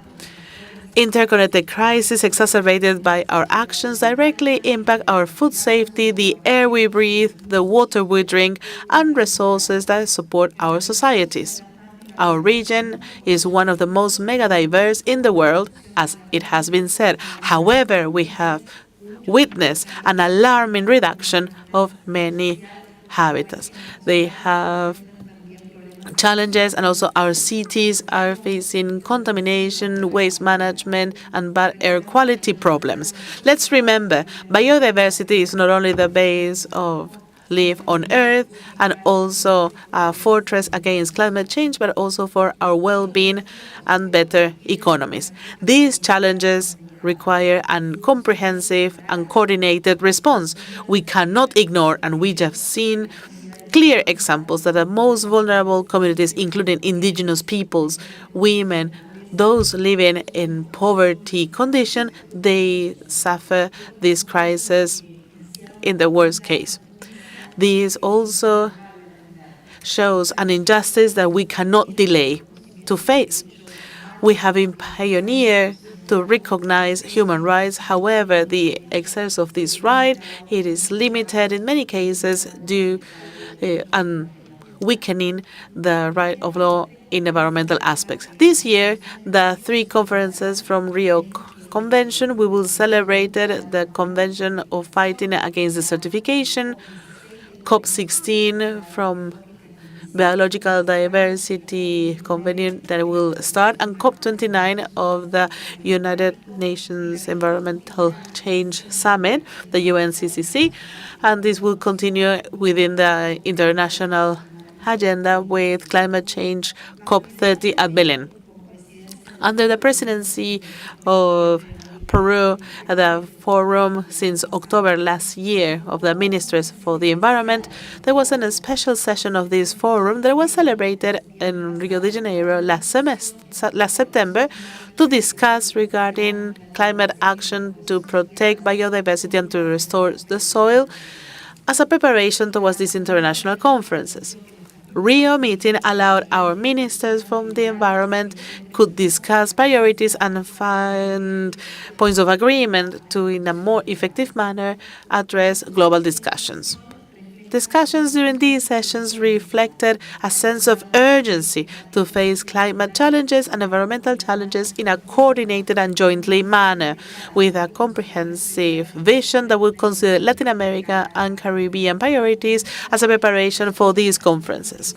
Let me summarize some of the main keys and priorities identified by the ministers of the environment in the region. First, need of an agile and efficient financing to support climate action. They have stated that it is imperative to strengthening financial solutions in order to respond to our climate change impacts. The loss of losses needs to prioritize, and we need innovative financial mechanisms that could be accessible, timely to support transformative projects at a big scale. We need tools such as debt exchanges or debt swaps, payments for environmental services, and private funding should not increase the debt of our countries or replace the commitments that have been already assumed according to Rio principles and the common principles but differentiated. It has been stated that it's urgent that developed countries should honor their financial commitments, and we need to favor transparency and governance of these mechanisms. Secondly, adaptation as a priority. Implementing national plans of adaptation that has been highlighted as crucial to increase regional resilience that has been impacted in a great manner by climate change. Also, adapting of ecosystems, biodiversity, and social needs of those that are most vulnerable, including indigenous peoples, the youth, and women. Without a suitable financing, fiscal limitations and the increase of debt will hinder adaptation capabilities and we will increase losses. Thirdly, we need fair transition. A transition towards a low-emission situation. This should be fair and with solidarity, and we need a common taxonomy to be adopted that should drive this approach. So less developed countries and the small developing insular countries may access to the necessary resources. In addition, let me highlight some concrete regional cooperation areas that were identified during the Ministers' Forum. First, updating regional plan regarding ecosystem restoration. This plan needs to be reviewed and updated to address not only mitigation and adaptation goals, but also desertification, soil degradation, biodiversity, and contamination due to waste and chemicals. This effort not only will strengthen resilience of ecosystem, but this will be the framework for regional and sub-regional initiatives. In addition, they have identified the necessity of fostering a cooperation regional promotion to close landfills. This has been an item on the agenda of this ministers' forum because we suggest to move towards circular economy models, reducing methane emissions aligned to the world methane commitment. In addition, we have the early warning systems and protocols because we know that region faces extreme climate events. That's why we need to increase our technical capabilities and scientific knowledge in order to prevent and respond to these events, from droughts to wildfires.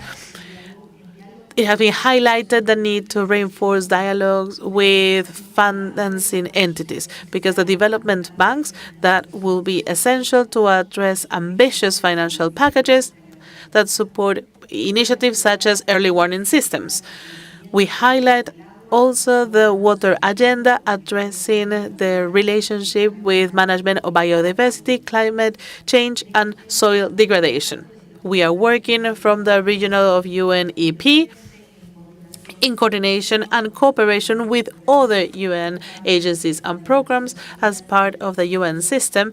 And in this sense, it is our pleasure and we truly appreciate the cooperation and the joint work with ECLAC in all these topics regarding environmental aspects linked to sustainable development. Thank you very much. Muchas gracias. Thank you very much. We have completed the list of speakers. I would like to thank Mr. Jesus Villegas, Head of the Director for Climate Change Adaptation and Desertification in the Ministry of the Environment of Peru, for moderating, as well as the panel members that joined us on this panel on how to promote sustainability and address climate change. We will have a quick break to say farewell to our panel members and move on to the next item of the order of business, report on the activities of subsidiary bodies of ECLAC and the outcomes of other governmental meetings organized by ECLAC since the 30th ninth session. Thank you very much.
Ya.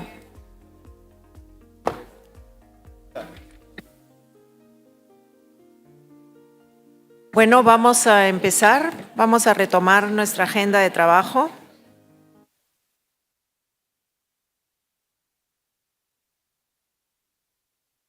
We will start this morning. Now we have the report from the activities of the subsidiary entities of ECLAC and the result of other intergovernmental meetings from the ECLAC from its 39 period of sessions.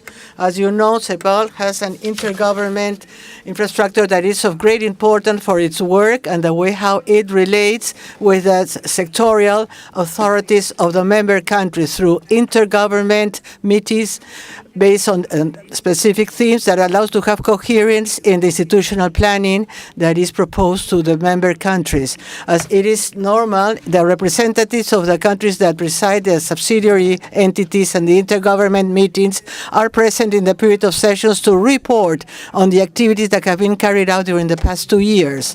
I would like to please respect the time. It's 5 minutes per report. I would like to invite the representative of the Committee of Development and Cooperation of the Caribbean CDC, Alva Romanus Batiste, Minister of Foreign Affairs, Foreign Trade, Civil Aviation, and Diaspora Affairs of St. Lucia. You have the floor. Madam Chair, distinguished representatives, as Vice Chair of the Caribbean Development and Cooperation Committee, I am clothed with the important honor to present to you today an account of the work of the committee since the last session of the Commission. I do so on behalf of our Chair, the Honorable Penelope Beckles Robinson, Minister of Planning and Development of Trinidad and Tobago. I take this opportunity to express appreciation to Minister Albert Ramdeen of Suriname for his leadership of the committee over the past 2 years and to pledge the support of the members of the CDCC Bureau to take the important work of this committee forward. Chair, the CDCC continues to serve as a forum of great value within ECLAC, in keeping with its distinctive attribute as the only subsidiary body of the Commission established on geographic rather than thematic premise. The CDCC has been effective as a space that facilitates the shaping of clear and coordinated Caribbean positions on issues of vital concern to our sub-region. That ensures that Caribbean interests find a rightful place in the work of this Commission that promotes our collective engagement on regional and global platforms of critical interest to our welfare in the wider international community. It is this convening power of the CDCC that I first wish to highlight. Over the period under review, the committee, with the support of the Secretariat, has facilitated comprehensive assessment of progress made by the Caribbean on key development frameworks being considered in the global space. In preparation for the 20-year review of the Madrid Plan of Action on Aging, for example, the committee convened a sub-regional meeting of policymakers and experts to assess the situation of older persons in the Caribbean. This review was supported substantively by comprehensive research undertaken by the ECLAC Caribbean sub-regional headquarters, including policy recommendations to address population aging and the rights of older persons in the sub-region. Similarly, the committee organized the Caribbean Forum on Population and Development to review the implementation of the Montevideo Consensus in anticipation of the 30-year review of the Cairo Platform of Action. This sub-regional exchange on improving population policy in the Caribbean was convened jointly with the UN Population Fund, demonstrating the important adjunct role of the committee in leveraging the contribution of the agencies, funds, and programs of the UN system in the sub-region to achieve optimal impact.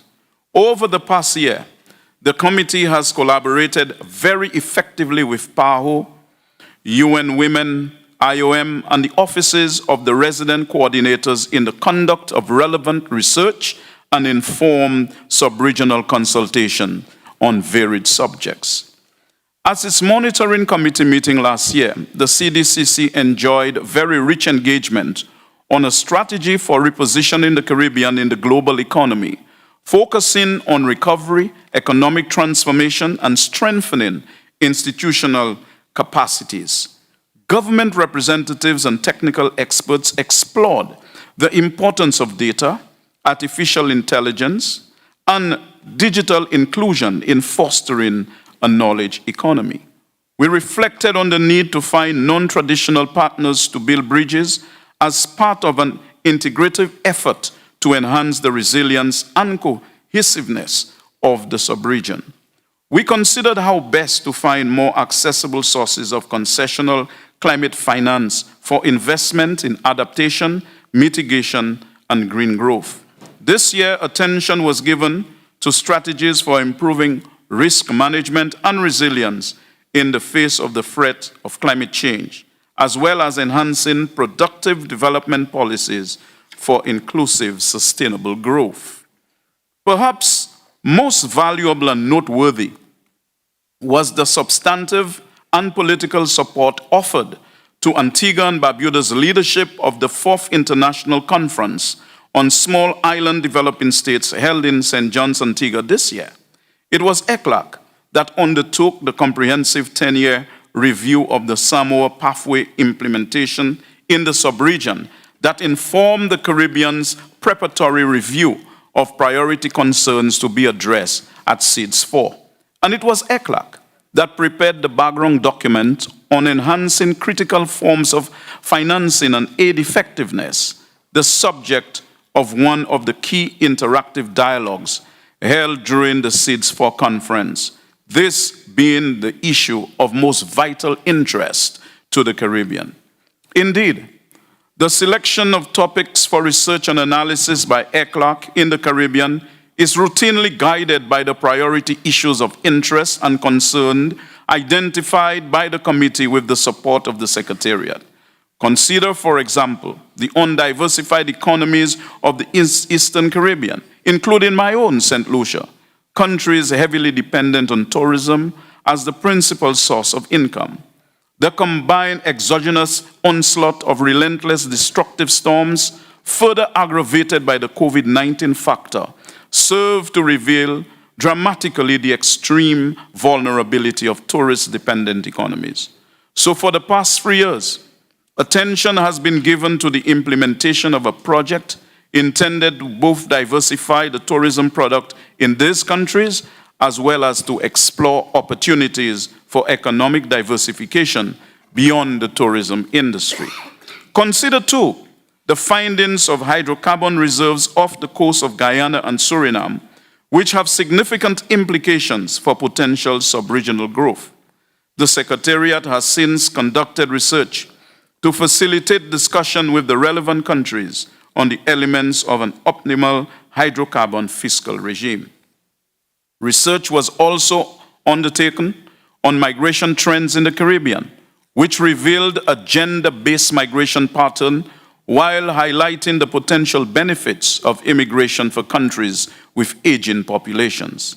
The increasing hemorrhage of skilled workers in the Caribbean was identified as presenting a significant challenge to the region's sustainable development, underscoring the need for more balanced migration management. Research on time use surveys underscored the critical role in informing effective policies on gender equality and labor participation. The significant economic, environmental, and social cost of traffic congestion in Trinidad and Tobago was examined in yet another arresting study, which highlighted the need for sustainable transportation solutions, including the adoption of policy measures like telecommuting, public transit improvements, and reforms to reduce congestion.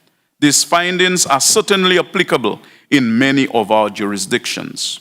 The committee welcomes the ongoing technical assistance provided by the Secretariat, which responds to the unique request of individual countries.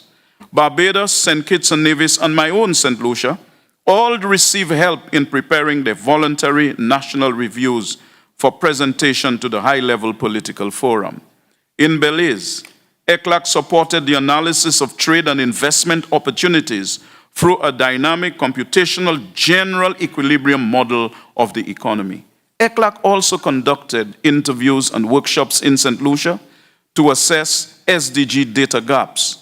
And as always, we welcome ECLAC's support in the conduct of damage and loss assessments, most recently following Hurricane Beryl this year. ECLAC conducted this assessment in Barbados and supported the wider UN system response in both Grenada and St. Vincent and the Grenadines. For a sub-region still described as data poor, support for capacity building in data collection and analysis remains vitally important. The Secretariat convened a masterclass on data and statistics for decision-making for members of Trinidad and Tobago's parliament, which emphasized the importance of quality data in public sector decision-making and the role of parliamentarians in enabling a legislative framework for official statistics. Also delivered was the first national workshop on the United Nations Integrated Geospatial Information Framework for Caribbean countries. Training for statistical officers in the Bahamas and St. Lucia using Redatum software for census data processing and dissemination was also very welcome. We continue to appreciate the attention being given to the associate members of ECLAC. The committee has sought to ensure greater inclusion of the associate members within the work of the Commission. A study to examine the specific development needs of the associate members was recently completed with a view to identifying opportunities for their further integration into the research and development assistance initiatives of ECLAC.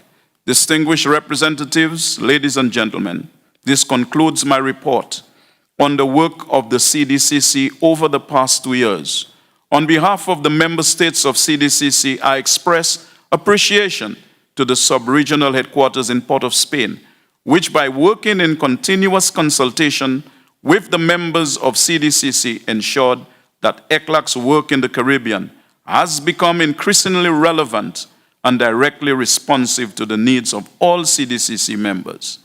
Let me therefore thank ECLAC for the support provided to the Caribbean and express the hope that the necessary resources will be made available to facilitate continued support for the sub-region.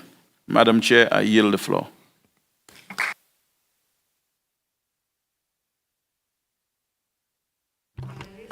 I would like to thank Minister Romanus Baptist of St. Lucia from the Cooperation Committee of Development of the Caribbean area. I would like to invite the representative of the Statistical Conference of the Americas of the Economic Commission for Latin America and the Caribbean that will be presented by Mio Sotis Rivas Peña, Director General of the National Office of Statistics of the Dominican Republic. Thank you very much, Madam Chair, Secretary, distinguished delegations. It is for me a pleasure to be here and to present on behalf of the chair of the Statistical Conference of the Americas of the Economic Commission for Latin America and Caribbean to speak the progress made so far. This statistical conference is the main regional forum to promote the improvement of statistics, national statistics, and to compare them internationally, as well as the cooperation between the different national offices and the international entities and regional bodies. And during 2024-2025, the Executive Committee of the conference, chaired by the Dominican Republic, is made up, in addition, by the countries of Argentina, Bahamas, Colombia, Spain, Grenada, Mexico, and Uruguay. The conference It's a clear example on how collaborative work with the different countries of Latin America and the Caribbean can contribute to create reflections and useful instruments for all our countries. In its 12th meeting held in September in 2023, the conference approved 4 methodological guidelines as standards of reference for the region, and also made known the final outcome generated by other 6 working groups. Also, they approved the creation of 13 task works for the biennium 2024-2025 that will create a compilation of good practices and methodological proposals for different topics of relevance in the region. With regard to the standards being approved, I would like to highlight, first of all, the adoption of an updated version of the Regional Code of Good Practices in Statistics for Latin America and the Caribbean. This code is a guideline to be used on how to implement the main principles of the official statistics. Its updating is given due to the need to give more consistency with other instruments prepared by the conference, such as the General Law on Official Statistics, and to answer the recent changes that have taken place in the ecosystem of data, enabling to have a better use of secondary sources of data, such as the administrative records. The official statistics are based on a set of principles that enable its unbiased and also its preciseness and precision, because this allows that all can trust and rely on this data as a public product to be used by all, especially right now that figures are created by different stakeholders. It is of great importance to have data that follow all these principles. For that, it is of great importance to strengthen the National Statistics Office in the role of coordination of the National Statistics System and to ensure its professional independence. The national offices are aware of the great challenges related to the compilation of primary data from people and institutions, and also the potential of the data coming from the private sector for the most timely and efficient collection of statistics office. For this, in our 12th meeting, we have adopted a declaration on the use of data by the private sector for statistic purposes, in which we propose a series of measures for the member countries in order to continue in that direction. Also, the conference approved a guideline of the gender cross-section approach and in these statistic efforts. This conference has been a pioneer worldwide in order to foster this gender approach. This guideline has been an effort in this process that will contribute to include the gender perspective in the national statistics systems in order to create data that capture the existence and magnitude of the gender inequalities in the societies. Out of these 12 meeting of the conference, I would like to highlight also the creation of new opportunities in the knowledge transmission network. This network, it's a virtual platform of the conference that is mainly aimed to strengthen the dissemination of methodologies and the exchange of experiences, also to facilitate the organization of many virtual exchange of knowledge, and also there's some practice communities, lessons learned on the rounds of the census of 2020, and also the women's leadership from the statistics office, which has been very successful. In 2024, we had the 23rd meeting of the Executive Committee of the conference that has a wide participation of the region countries. From that meeting, I would like to highlight 2 main topics. First is that the conference has started a process to prepare its strategic plan for 2026-2035. Up to this moment, the conference has 2 plans organized for a 10-year period, one from 2005 to 2015, and then from 2015 to 2025. This document set a diagnosis of the challenges for the development of official statistics in the region, and they established a set of general objectives and specific objectives to guide the work of the conference. Now it is our turn to prepare a new strategic plan that will be submitted for approval in the meeting of the conference on 2025. The preparation of this plan offers an excellent opportunity to think and identify concrete actions involving regional collaboration that will be addressing the future challenges and to the work of the National Statistics Office and the National Statistics entities, technical capabilities, methodologies, and also the use of new emerging technologies such as artificial intelligence, applied both to the traditional data sources and also the coordination and regional cooperation and international cooperations as part of the conference. In the case of artificial intelligence, Madam Chair, this represents an opportunity to produce statistics that will support our countries in the several crises that they are facing, especially for the small developing island countries, and also that they are aware of the risks that can involved with this. This is misused. So therefore, the collaboration within the framework of the conference can contribute to generate information, the capacity building in order to reduce the digital divide, and also all the states can use in a safe way the benefits of all the digital technologies available. All these actions, Madam Chair, Mr. Secretary, should lead the conference to exercise a more proactive leadership. There will be a subsidiary organ that will be one of the main allies of ECLAC in the regional implementation of the Pact for the Future, the Digital Global Pact, and the Declaration on the Future Generations.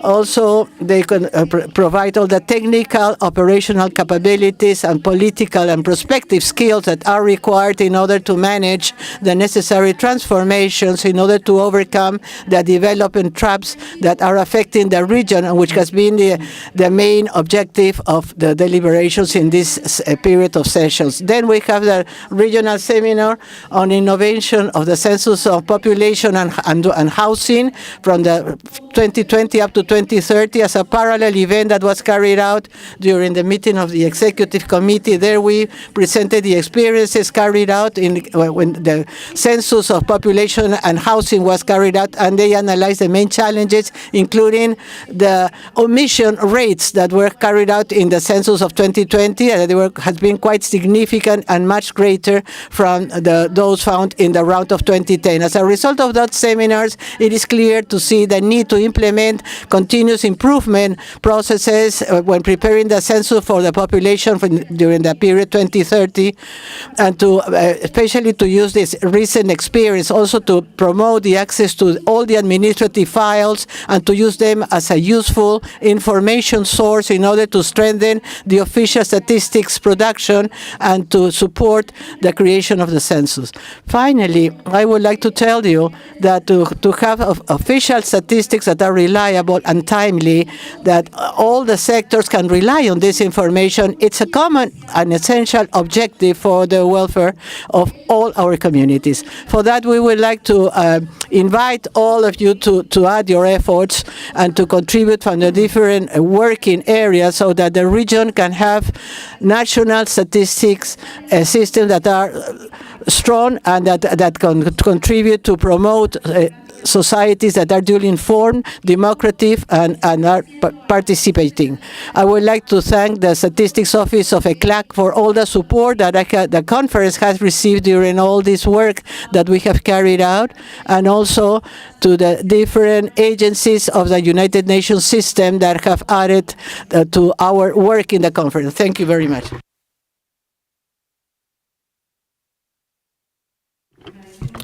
We thank the report given by the representative of the Conference of the Americas and of the Economic Commission of Latin America and the Caribbean. Now, let me invite to Mateo Extreme, Director General of International Cooperation in the Ministry of Foreign Affairs, International Trade and Worship of Argentina, who will report on the regional conference on South-South cooperation in Latin America and the Caribbean.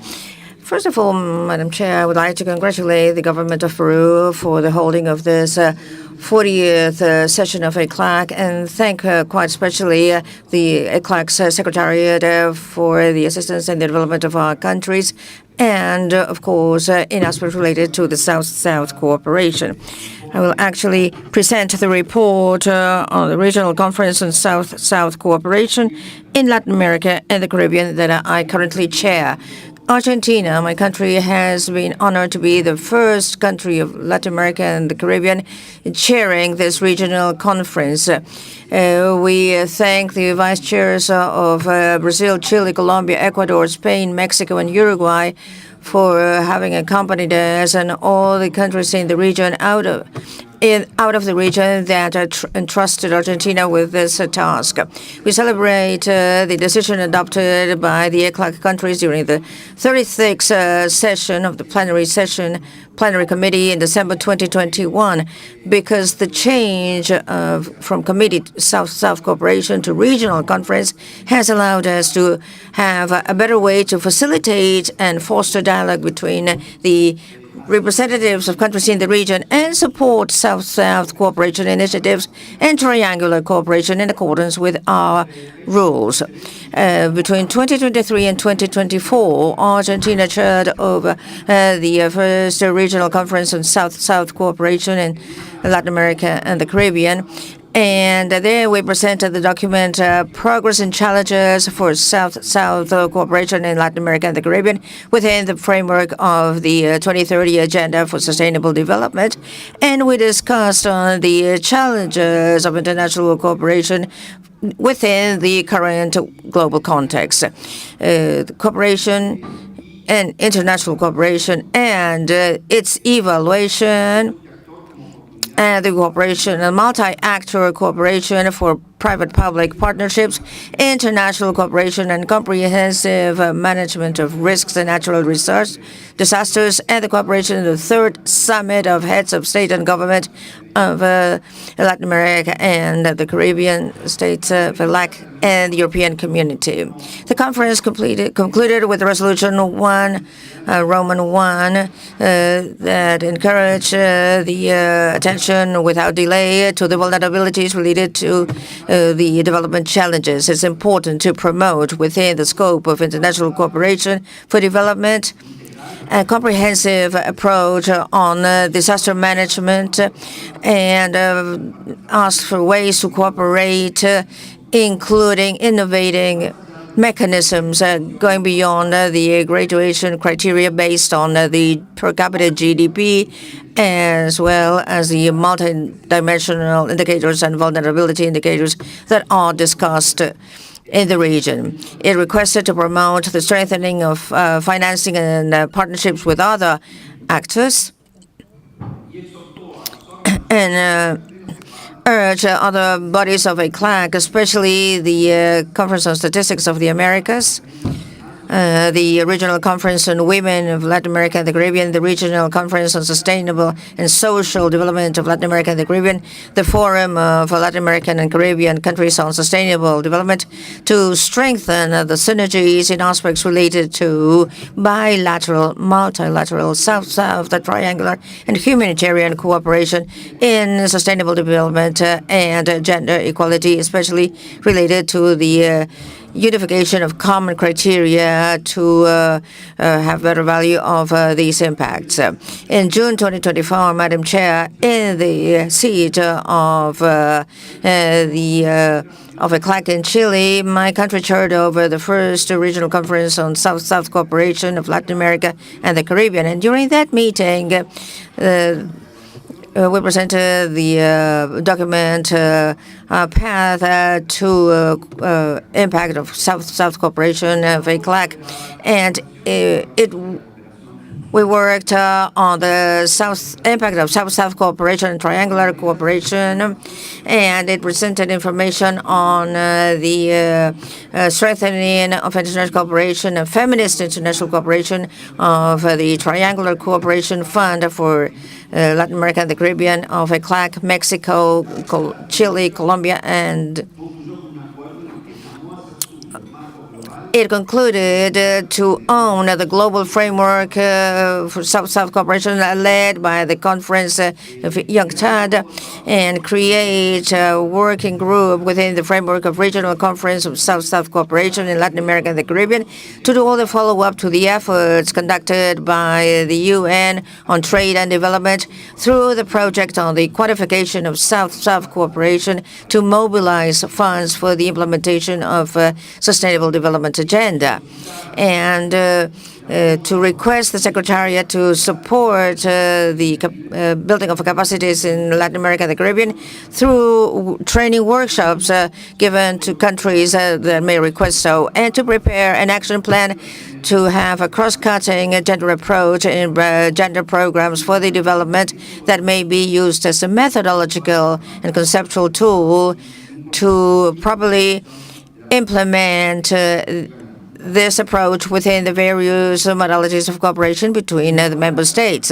From now until the holding of the second conference, regional conference on South-South cooperation, we will be presenting to be discussed a document for circular presentation, and we will create an open composition work team within the framework of the 32nd meeting of directors of cooperation of Latin America and the Caribbean and CELA, to be held here in Lima between the 27th and 28th of October of this year.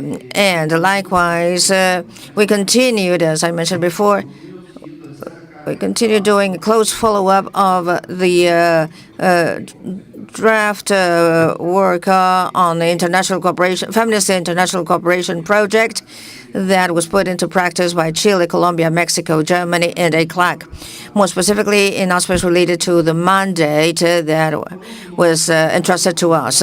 And finally, in accordance with the mandate, Argentina will present a substantial document for the second meeting of South-South Conference for Latin America and the Caribbean in 2025, including an action plan of aspects of South-South and triangular cooperation in line with the process led by the UN Conference on Trade and Development and multi-actor strategies for cooperation and analysis of other ways of promoting international cooperation for the implementation of sustainable development and to present it to the member states. Madam Chair, I would not like to conclude without thanking ECLAC Secretariat for all the support provided to the conference throughout all this time. Thank you very much.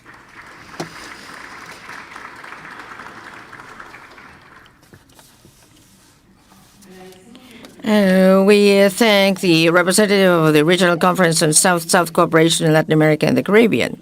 Now I would like to invite the representative of the Ministerial Conference on the Information Society in Latin America and the Caribbean, Ms. Virginia Pardo, head of the Information Society Department of the Uruguay Agency for the Development of Electronic Government and the Information and Knowledge Society of Uruguay. Good morning. Thank you very much. First of all, it is an honor for Uruguay to be the chair of this document for these 2 years. So we understand that the role of a regional digital agenda is more and more relevant in our regions, and this is an instrument that has allowed us to prioritize visions through the use of information technologies. It's an opportunity, but it is also a need for each of our countries to make use of these instruments for their development. We are living in a time where AI, cybersecurity, inclusion, quality, connectivity, technology and the development of our SMEs, MSMEs, and the use of production technologies and the skills and training of our inhabitants are of the essence for the development of our countries. And so we try to include all that in our digital regional document. This has been the special care we have had throughout this time. This agenda should include and take into account other development agendas, because you cannot talk about the evolution of a country without taking into account other aspects also. Highlighting all the actors in the conference, we put special emphasis on other more specific aspects that are part of the fundamental challenge. Within this context, during the 8th Ministerial Conference on Information Society was celebrated in November 2022 in Montevideo, Uruguay, where we took over the chair, organized by ECLAC together with the Uruguayan government. The idea was to agree on this new digital agenda for Latin America and the Caribbean with the purpose of promoting digital transformation in our region. The presiding chair was made up by Uruguay, Argentina, Brazil, Costa Rica, Ecuador, the Dominican Republic, and Trinidad and Tobago as its vice chair, with representatives of 13 countries, in addition to UN organizations, intergovernmental private organizations as well. The agenda included the election of the head table and the development of an instrument, a digital path for the development of Latin America and the Caribbean, a number of debates to discuss key issues for the digital transformation of the region. We have a very heterogeneous region in terms of digital progress. So we discussed innovative aspects, emerging energies, innovation, but we need to keep on discussing key issues such as connectivity and reaching all the territories in other countries that are lagging behind. We discussed digital infrastructure issues, connectivity, how to promote investment, the display of 5G technologies, for example, and the idea to create a regional digital market through proper governance and innovation and understanding as drivers of economic development. The important role of social digitalization in the economy, how to reduce inequalities and have more economic autonomy. We understand that information is an opportunity to increase the social economic development, and if it is not well managed and if it is not a public policy, it can increase the gaps between all the actors from the various countries. We discussed ways to measure different sectors and digital trade to improve competitiveness, and we also discussed the regional impact of digital technologies in the development of smart technologies. Finally, the idea was to launch the total digitalization of Latin America and the Caribbean, integrating all our efforts in the region. The main agreements are the approval of the digital agenda, ECLAC 2024, and this agenda has 4 axes: universal access to digitalization, productive digital transformation for social inclusion, and development of new digital partnerships. The agreements have strengthened the regional commitment to move forward in terms of connectivity, promote innovation, and improve cooperation between the countries in the region. This agenda has a number of objectives that were agreed upon and which are key to be able to move our region towards a digital context and improve the symmetry that we have in our various countries in Latin America and the Caribbean. We approve the program of activities of the 2023-2024 agenda in order to organize a set of activities to strengthen the attainment of these objectives. One of the key activities was the establishment of working groups to discuss these strategies in the digitalization of our region, designed to promote cooperation between our countries, exchange experiences, and develop capacities. We highlight some groups, such as the group led by Peru, Chile, and Brazil, to promote universal access to quality connectivity, prevention of crime, led by Argentina, to strengthen the regional capacities for the quick response to cyber crime, digital economy and digitalization of production, coordinated jointly by ECLAC and the Internet session. To promote digital technologies in key productive sectors. And finally, an AI group coordinated by Chile and Uruguay to promote the responsible use of artificial intelligence in our region. The program also includes activities such as workshops, seminars, and studies related to digitalization, development of digital competencies, data governance, and technical cooperation in the design of digital policies. All this has been part of a very intense agenda of activities, workshops, and seminars held throughout all this time.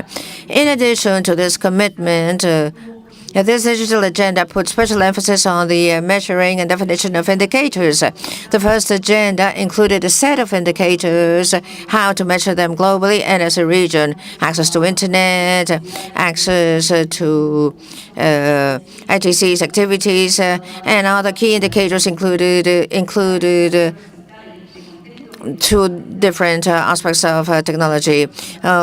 In this process, we launched the Observatory of Digital Observation to develop these indicators, development of these indicators in the region. In 2024, we held a preparatory meeting for the 9th Ministerial Conference on Information that was held in March in Montevideo, Uruguay, to discuss the challenges and opportunities of digital transformation in the Caribbean and Latin America. During 3 days, we discussed all the necessary strategies, strength, and technological capacities to promote a more equitable digital economy, an analysis and a debate, and generating more awareness about the objectives proposed in the current digital agenda and the challenges we are focused on towards our next digital regional meeting. Also, realizing that we have many things where we're lagging behind in the region. We had the participation of 9 international organizations, representatives of the technical community, 10 from the private sector, and 7 civil society organizations, and also the academia, to discuss this regional digital agenda. We see that to do this, we have as a key factor the participation of all the actors to have a more realistic approach to the challenges. We had the participation of more than 100 virtual participants that highlights the relevance of all the aspects discussed. It was key to move forward to what is now going to be the next ministerial conference in Santiago, Chile, in November, to face the challenges of digitalization in the region. Recently, we talked about the Global Digital Pact and the Global Compact. All that has to be taken into account in our next regional agenda. And to conclude, I would like to point out that on the 7th and 8th of November in Santiago, Chile, we'll be holding the 9th ministerial meeting on information technologies and society. Obviously, Uruguay will still be part of the chair and working actively because we understand that articulation in aspects related to digital transformation is important, and we hope to renew the agreements within the framework of that conference and keep on with the digital agenda for 2026. We invite all the member states to participate in this meeting. I would especially like to thank the Technical Secretariat of ECLAC for the work and the ministerial team that has worked with us, representatives of the countries that have been part of the preparation of the agenda of activities, and the observers who actively participated also in this activity.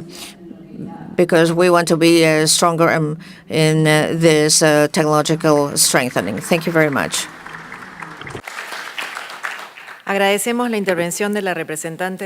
We'd like to thank the representative of the Ministerial Conference on Information Society. Now I would like to invite Pavel Isa, Minister of Economic Affairs, Planning and Development of the Dominican Republic, representative of the Regional Council for Planning. Thank you very much, Madam Chair, Mr.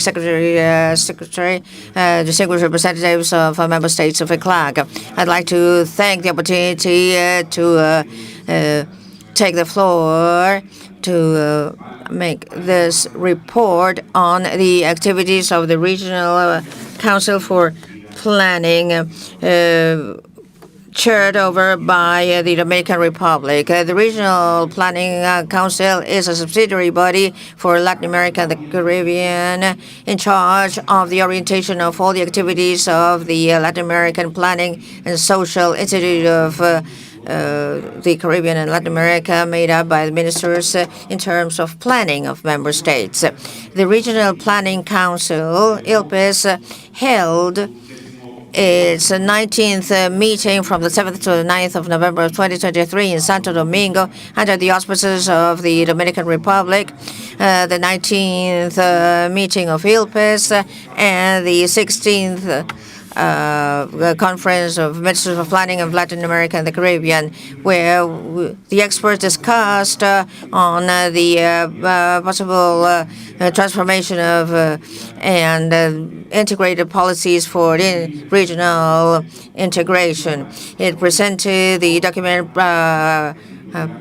prospects for development with a future vision, with the participation of representatives of 23 ECLAC member states, representatives of the Resident Coordination Office of the United Nations in the Dominican Republic, and different experts in public management. In the meeting, we elected a new head table made up by the Dominican Republic and the chair, Brazil, Chile, Dominica, Ecuador, Jamaica, and Peru as members. Throughout the years, the Regional Planning Council has been consolidated as a political space for dialogue among the entities of planning, where we exchange experiences and knowledge about how to overcome the challenges for the building structure in the future in the national and international sphere, and how to strengthen the public management and strengthen the technical capacities of states to promote continuous learning culture, and the political capacities to promote further cooperation amongst the various actors. As proposed at the beginning of the 19th meeting of the Regional Council of Planning in Santo Domingo, we are convinced on the importance to strengthen this instance so that it can become a true network of countries that interact permanently. With this in mind, we propose that the National Planning Institute or Council should prepare a work program for the learning and collective learning within the framework of the agenda to build capacities. There, we said that it was a matter of preaching with the example, giving a planning document where some axes and common indicators were established. I can gladly say that the proposal was welcome by the delegations that were participating, and it coincided that this was the perfect space to discuss and dialogue on the practices, experience, and approach for planning, and approve the proposal to start the preparation of a regional agenda for the governance of planning and public management for sustainable development in Latin America and the Caribbean. On the 27th and the 28th of November of this year, the head table will be meeting in Santiago to discuss how to provide more context to this proposal so that it can be presented to the consideration of the countries during the meeting of Regional Council to be held in 2025. We'll also discuss the elements of a funding strategy so that it can have the necessary funds to operate and provide the technical services requested by the countries in the region in order to respond to the increasing demands from the countries. We will also report on the activities held by this institute. In this regard, I should point out that within the period from the 1st of June to 2023 to the 31st of August of 2024, ILPIS provided counseling services, advisory services to 20 institutions and subnational governments of 8 countries in the region. It conducted 8 research works. It coordinated remote courses, 19 courses of technical assistance, and 10 seminars with experts. The experience and knowledge generated by ILPIS in the design and production of training courses for adults, remote courses, has helped increasing the internal demand of ECLAC. During this period, ILPIS supported the preparation of 10 remote courses in different development agencies or topics. To continue to that, the National Observatory of Planning for Latin America and the Caribbean and the Planning Network for the Development of Latin America and the Caribbean, which are the main management tools and dissemination of knowledge. Also, they work with the different practices on the 2030 Agenda for Sustainable Development, Open Government, Network of Public Investment Systems, Prospective and Territorial Development, and other topics of relevance for the center. We'd like to thank the IPES, with which I have the pleasure to work in the preparation of the meeting in Santo Domingo, and I really thank for the support so that we can finally ensure that the Regional Council of Planning can continue to be a space for exchange, collaboration, and regional interaction that will allow to have this to reduce the curves of learning in the region. Thank you very much. Muchas gracias, señor. Thank you, Mr. Minister, for the report on the Regional Council for Planning. I would like to invite now the representative of the Conference on Science, Innovation, and Information and Communications Technologies, presented by Angela Yesenia Olaya Requene, Minister of Science, Technology, and Innovation of Colombia. Good morning. Thank you very much, Madam Chair, Mr. Executive Secretary. I would like to thank the invitation to the Colombian delegation and to all these members here in this 14th period of sessions of ECLAC. First of all, I would like to highlight the great commitment of the Latin American and Caribbean countries with science, technology, and innovation as a driver for development. Colombia has the privilege to assume the chair in the conference, and together with Brazil, Argentina, Costa Rica, Mexico, Uruguay, and Venezuela in the vice presidencies, we have been working together in order to promote a quite ambitious and collaborative agenda. The conference in Bogota was a space for dialogue, exchange of experiences, in which we had the participation of almost 500 participants and representatives of the academia, the business sector, the government, and civil society, highlighting the participation of women that reach up to 50% of the participants. Latin America and the Caribbean are facing great economic challenges that are the evidence of the current needs and structure of the region. That's why it is so important to strengthen the collaborative platforms in terms of science and scientific development in order to work together in trying to overcome the economic crisis and sanitation crisis with new ambitious goals, trying to promote an economy that is really sustainable, inclusive, and based on knowledge. From Colombia, we consider that through the different policies of research, innovation, guided by different missions, energy transmission, science for peace, economy, human rights, rights to food, sanitation, the countries of the region can promote scientific cooperation and can transform the ways of production to increase productivity and to foster the partnerships between the four-way groups in order to continue promoting science as one of the pillars for the economic development in order to ensure the participation of the society to achieve all the structural changes that are required. This is a great opportunity so that our countries can maximize the public benefits, and also we would like to promote knowledge, social knowledge, and we would like to call on the member countries so that they can add to the efforts in scientific matters in order to face the climate change and to use a sustainable use of natural resources. In order to promote these objectives, the chair of the Conference on Science on science, innovation, and information define 4 strategic points with the participant country. First of all, to strengthen the instruments of science, innovation, and information in order to promote the creation and implementation of tools and mechanisms that will foster innovation and productivity with a focus in sustainability and social inclusion. First of all, to improve the governance in science, innovation, and to increase the governance in the CIT, to have an efficient governance and management of the resources. Third, to promote the information and communication technologies for a territorial base and looking at the different needs and specific powers of the region in order to develop strategic sectorial technological agenda in order to promote sectorial agendas that will promote innovation and technological development in strategic sectors for the region. In order to continue in this line of action, we have created work groups that have started a process of cooperation and regional articulation for the period 2024-2026.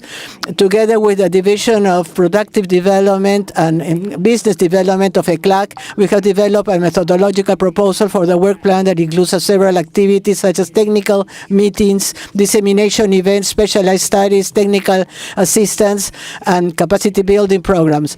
With regard to the first group, science, technology, and innovation with a territorial approach, we were trying to look at the different particularities and diversities of the territories of the region for the design and implementation of effective ICT policies that will promote knowledge, open science, and the comprehensive development of local and national governments. It is important to mention that in this group we have the participation of 10 countries of the region. In this group we have carried out key activities such as projects and the development of conversations with regard to topics such as economy, technical meetings that allow to articulate scientific networks with a worldwide scope, also capacity building workshops and technical assistance for the development, implementation, and assessment of the policies and science initiatives, as in the case of Argentina, Ecuador, St. Vincent and Grenadines, and Brazil. Together with the second group, we're related to the instruments of science, technology, and innovation for a sustainable development. We have the participation of 10 countries with 19 participants. In this group, we have common interests related with the collaboration of a repository of successful instruments for Latin America and the Caribbean, and also a document for the diagnosis of the different instruments of the ICT policies in Latin America. And there is a categorization of the policy instruments for their analysis, monitoring, and assessment. The working group has advanced in setting concrete activities for the period 2024-2025, in which we highlight mainly to raise data on science and innovation in Latin America, workshop, training workshop, and in Latin American conference on the intellectual property in the development of the different nations, and also the design of dialogues in order to continue forward in the creation of instruments that will allow to measure the scope of science and innovation within the framework of priorities of the national and Caribbean states. With regard to the third group of work on the governance of science, technology, and innovation, we have the participation of 11 countries. In this group, we are speaking about the common challenges are related to the articulation of the different actors for the implementation of governance of science in the territories, especially with regard to the instance of governance, subnational governance, and their relation to the central governance. Here we have carried out activity for mapping and characterization of the institutionality and other governance mechanisms of science in Latin America and the Caribbean. Finally, the fourth work group related to the strategic agenda, sectorial and technological agendas, where we have the participation of 10 countries of the region.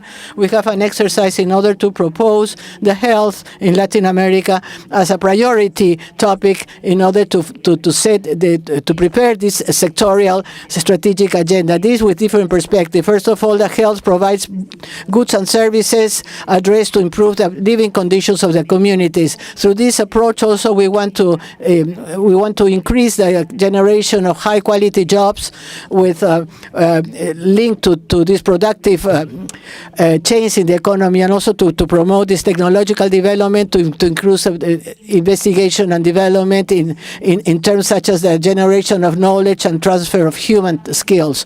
And also in this group, we are trying to strengthen the capacity for the production of goods and services in terms of public health.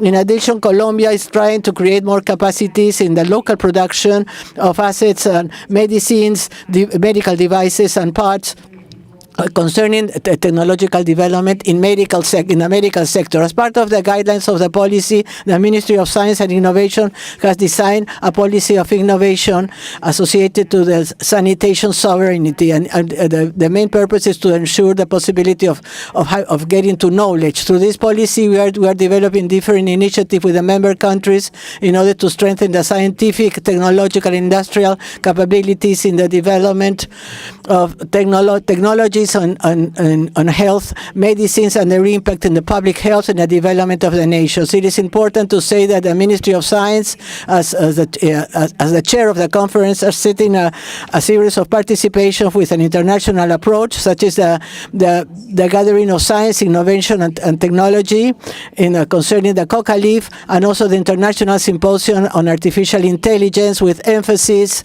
on the structure of background for the different Latin American countries. With this initiative, we have sent invitations to the member countries, and we would like to have your participation, and in this way we can get into deeper discussions on the scientific topics that are so important for the development of humanity. Finally, as a result of these 4 working tables that have concerning these different lines of action, we have highlighted the importance to acknowledge the territorial heterogeneity of each country, especially for the implementation of effective science and technology and innovation policies that will help toward the integration of the local and regional governments. In addition, as part of the strategic answers that have been agreed inside the work groups, we have the agenda in health in order to promote social and economic development in the countries, especially with regard to the production of vaccines and the manufacturing industry of health products, and also clinical developments and precision medicine. Thanks to that articulation, we have been able to have some progress in some guidelines and to promote a set of actions and concrete actions in order to increase the governance of science, technology, and innovation. To conclude, I would like to thank once again ECLAC for providing this space of great importance in order to exchange ideas and scientific experiences. Regional collaboration is essential in order to cope with the challenges that we are facing, and we were to build a better future and a fair future for Latin America and the Caribbean. I'm convinced that we all together can transform our economies, can improve the quality of life of our citizens, and to contribute a legacy of innovation and sustainable development for the future generation. Thank you very much. Muchas gracias. Thank you, Madam Minister, for the report on the activities on the Conference on Science, Innovation, and Information and Communications Technologies. I would like to invite now the representative of the Regional Conference on Social Development in Latin America and the Caribbean, Madam Francisca Gallegos, Undersecretary for Social Services of the Ministry of Social Development and Family Affairs of Chile. Good morning. On behalf of the Ministry of the Social Development Minister Javier Toro and the Presidents of the Regional Conference on Social Development in the Caribbean, I would like to speak about the activities carried out in these past 2 years concerning the Ministries of Social Development and equivalent entities in the region. In September of 2022, in Cuenca, Ecuador, the fifth meeting of the Directive Chair was carried out where they were discussing the new challenges for the region in terms of progressing on the social protection systems that are resilient, universal, comprehensive, and sustainable, especially in a context of economic crisis and looking at the number of disasters affecting the region, and in order to strengthen the Ministries of Social Development and the equivalent entities. In October 2023, we had the fifth meeting of the Regional Conference on Social Development in Latin America of the Caribbean in Santiago de Chile, with the participation of 108 delegates from 18 countries of the region, and also representatives of different entities from United Nations, financial institutions, development banks and international cooperation agencies and an agency from the social societies and the academia. What we see is that working with decent work and the development of social protection systems that are comprehensive, sustainable, and resilient, that will help to have the guaranteed access to education and quality, and also to have some that will ensure the co-responsibility among the state and the society between women and men are indispensable to achieve transformer collaboration. We analyzed the position document created by the ECLAC that is about on Latin America and the Caribbean, which is essential to have a more inclusive social development, where it includes progress and challenges and some paths to follow in order to strengthen social institutionality and in that to improve the quality of life of public policies on social development. Among the agreements of that meeting and what was the result in Resolution 5, it should be highlighted that Chile has assumed the chair of the directive of the directive table, and then we have the vice presidents with the countries Argentina, Barbados, Brazil, Costa Rica, Panama, and Venezuela. ECLAC was requested to provide technical assistance to create the work groups in terms of policies that have been identified by the countries that are having the greatest emergency, and we created a regional group was created on social records and to see the different alternatives for policies and funding standards for a sound social development and to have a cross-sectional approach for all the different cares. Also, we asked ECLAC to provide a proposal for a map route and a document to be submitted for consideration in the 6th meeting of the regional directors on the social development in Latin America and the Caribbean that will be carried out in Barbados between October 30 and November 1, 2024, that will enable to have the voice of the region in the social development that will be hosted by Qatar in 2025. In April 15 on 2024, we have a special meeting of the directive table in order to coordinate the initial agenda concerning the working groups and the documents requested based on a proposal made by ECLAC and this chair. The 4 working groups were created: institutional framework for regional cooperation, social protection and resilience with regard to the disasters in the Caribbean, social records and standards of expenditure and contributions for non-productive sector. In this, we have the active participation of the social development ministers of Antigua, Barbuda, Barbados, Belize, Brazil, Chile, Costa Rica, Grenades, Panama, St. Vincent's and Grenadines, Suriname, Uruguay, and also some autonomous territories in the Caribbean. In addition to that, during that period, the ECLAC, in coordination with this chair, has been working in preparing a document how to reduce the inequality and continue progressing towards inclusive social development in Latin America and the Caribbean, challenges and priorities facing the Second World Summit in Social Development. It will be presented for the discussion of the countries in the 6th meeting of the directive table in social development to be carried out by the end of this month in Barbados, and then we will be working on the messages of the different ministers of social development towards the Second World Summit on Social Development. We know that the matters in social development are still in force, and that the challenges of the 21st century are also to look at the different governance, but there are also some cross-sectional items as the aging and the care. That's why we emphasize our commitment to continue participating and leading this regional conference that is so valuable for our region, and to give a voice also to the requirements in terms of inequality and the scope of the sustainable goals. Thank you very much. Agradecemos la intervención de We thank the intervention of the representative on the Regional Conference on Social Development in Latin America and the Caribbean. Now we would like to invite the representative of the Regional Conference on Population and Development in Latin America and the Caribbean, Madame Candia Obeso Cáceres, Deputy Minister for Multilateral Affairs of the Ministry of Foreign Affairs of Colombia. Good morning.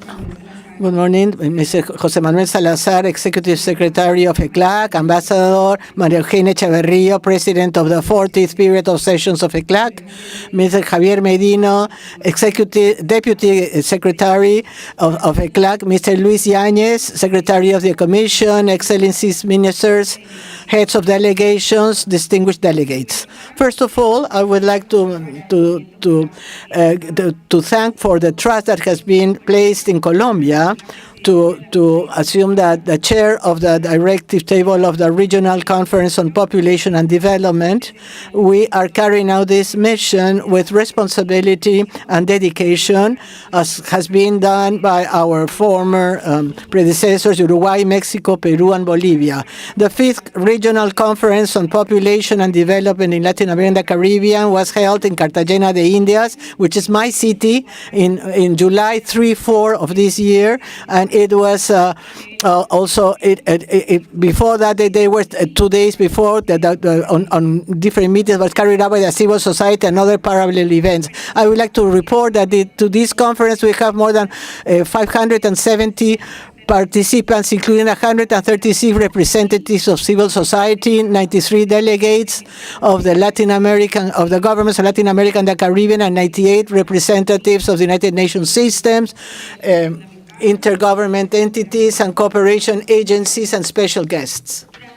During this conference, we carried out 16 events, parallel events, that reflect the interaction of the agenda on population and development with some other important topics such as gender equality, the youth agenda, health, sexual rights, reproductive rights, people with suffering disabilities, ethnical issues, climate change, and the management of the risk of the disaster risks, among others. As a result of this conference, we are pleased to tell you that we have been able to approve a historical resolution with the inclusion for the first time of important aspects, including the adoption from the Agreement of Montevideo that was 11 years ago, which I would like to highlight first of all. First, the commitment that we have with gender equality that included the protection of sexual and reproductive rights of women. Second, the acknowledgement of the impact of the sexual division of gender division of work and the distribution of the non-remunerated household work or domestic work as a part of the full exercise of the rights of women and girls and adolescents. Also, the importance to have statistics data, disaggregate data that will include the gender identity. And fourth, something that was of great relevance in that conference, which is the creation of the group of friends of the presidency with an open composition on the rights of people, disabled people, and also the population and development issues. As a chair for of this conference, our commitment is full with in accordance with the consensus of Montevideo, aimed at continue progressing in the formulation of public policies based on information and aimed at having more justice, development, and peace for all our countries. The proposal of the work plan that we would like to share with the Secretariat and with the Vice President of the conference very soon is structured in such a way that we will be able to approach some of the challenges that we have common as a region. In this idea also, we would like to see the carrying out of different meetings where we can be able to prepare recommendations to the region around these priority topics that I have already mentioned, that are mainly based on disabilities, sexual and reproductive rights, ethnical issues, gender issues, migration, territory, and climate change. I will also make use of this opportunity to highlight other topics that have been key in the Commission that I hope that this can be addressed in an efficient manner. One of them, we are convinced about the importance to promote interculturality and the rights of the indigenous peoples and the African descendant peoples as fundamental members of the consensus of Montevideo. Secondly, also we'd like to analyze or continue analyzing the structural barriers for gender inequality, such as based on labor informality that is increasing every day, and that is getting more and more in the case of women that have children depending on them in their household. Also, we would like to highlight a renewed commitment not to leave anyone behind in the agenda of productive, sustainable, and inclusive development that we aspire as a region. And for that, the people suffering disabilities are of great importance and should be included are given special importance in this in our work. That's why we would like to call all of you so that you can start working with this group, the Friends of the Presidency, which I said they have as a main objective to create recommendation for the promotion of the rights of people suffering from disabilities. Also, I would like to highlight the commitment that we have as in Colombia to continue working in collaboration with all the governments, with all the civil society organizations, the academia, among other stakeholders, in order to continue progressing in this cross-sectional agenda and also to continue the work of the presidency from Colombia. We are convinced that together, with dedication and effort, we will be building a more sustainable, fair, and equitable future for our population. Thank you very much. Muchas gracias, señora. Thank you, Deputy Minister, for the report on the Regional Conference on Population and Development in Latin America and the Caribbean. Now, I would like to invite once again Madame Francisca Gallegos, Undersecretary of the Minister of Social Services of the Ministry of Social Development and Family Affairs of Chile. She will be speaking now at the Regional Intergovernmental Conference on Aging and the Rights of Older Persons in Latin America and the Caribbean. Good afternoon once again.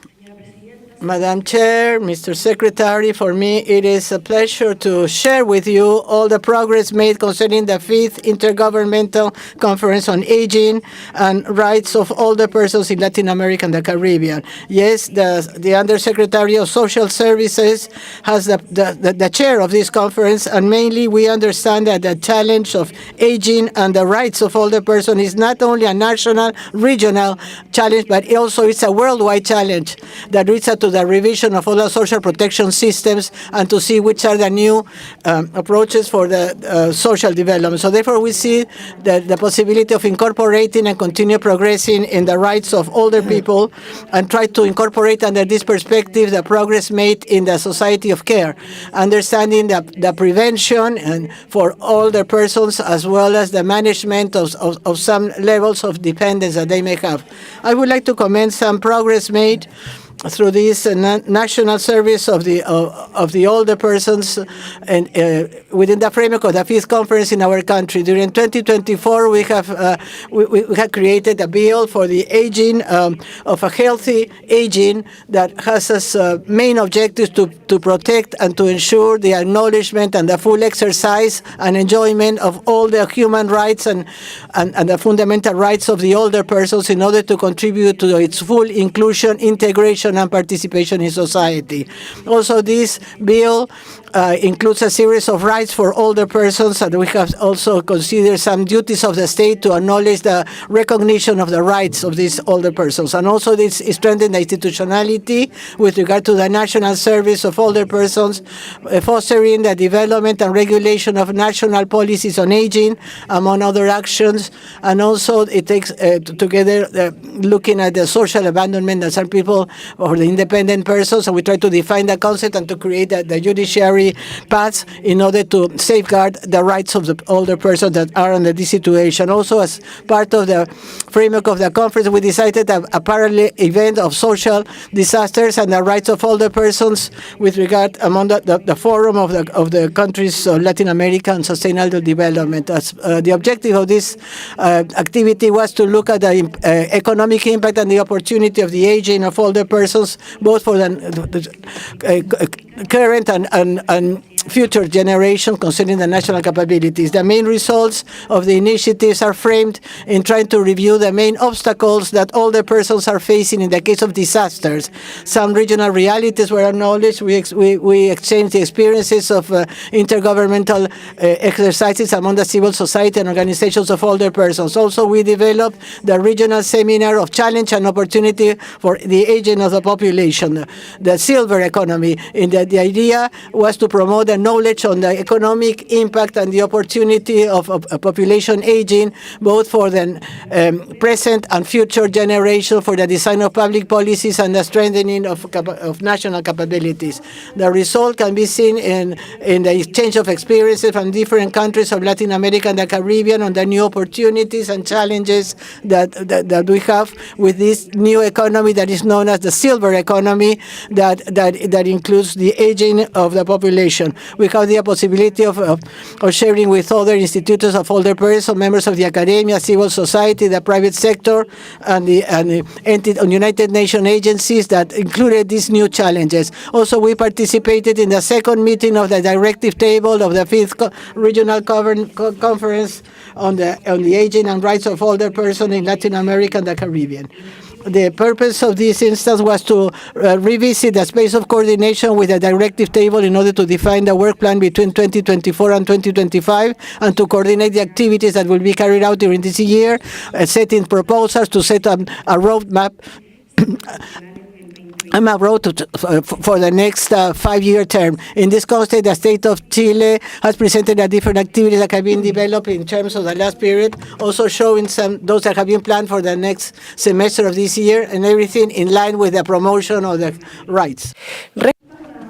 So what's left to do the rest of this year, the seminar on access to justice and human rights of older people, to make more visible the older people as holders of their own rights and their obstacles to make use of them through justice. We expect to exchange experiences throughout all the representatives of the states and organizations of older people for the rights of older people to access to justice. And finally, we are moving forward in the updating of the material of types of violence and gender perspective and amongst other people to have a clear view of gender violence affecting older people and to provide a background on types of violence of this type, characteristics and victims to make proper denunciations. The 5th conference is aligning its activities, and we want to renew our commitment to the matter and invite the active participation of the member states to make substantial progress in terms of the rights of the older people. Thank you very much. We'd like to thank the representative of the Regional Intergovernmental Conference on Aging and the Rights of Older Persons in Latin America and the Caribbean. And now we would like to invite the representative of the Conference of the Parties to the Regional Agreement on Access to Information, Public Participation and Justice in Environmental Matters in Latin America and the Caribbean, Mr. Marcelo Cosillas, head of the Legal Department of the Ministry of the Environment of Uruguay. Thank you, Madam Chair, Mr. Executive Secretary, Mr. Ministers, distinguished representatives of the delegations here. It's an honor on behalf of Uruguay that holds the chair of the Conference of the Parties and the executive table of the CASU to provide this last report.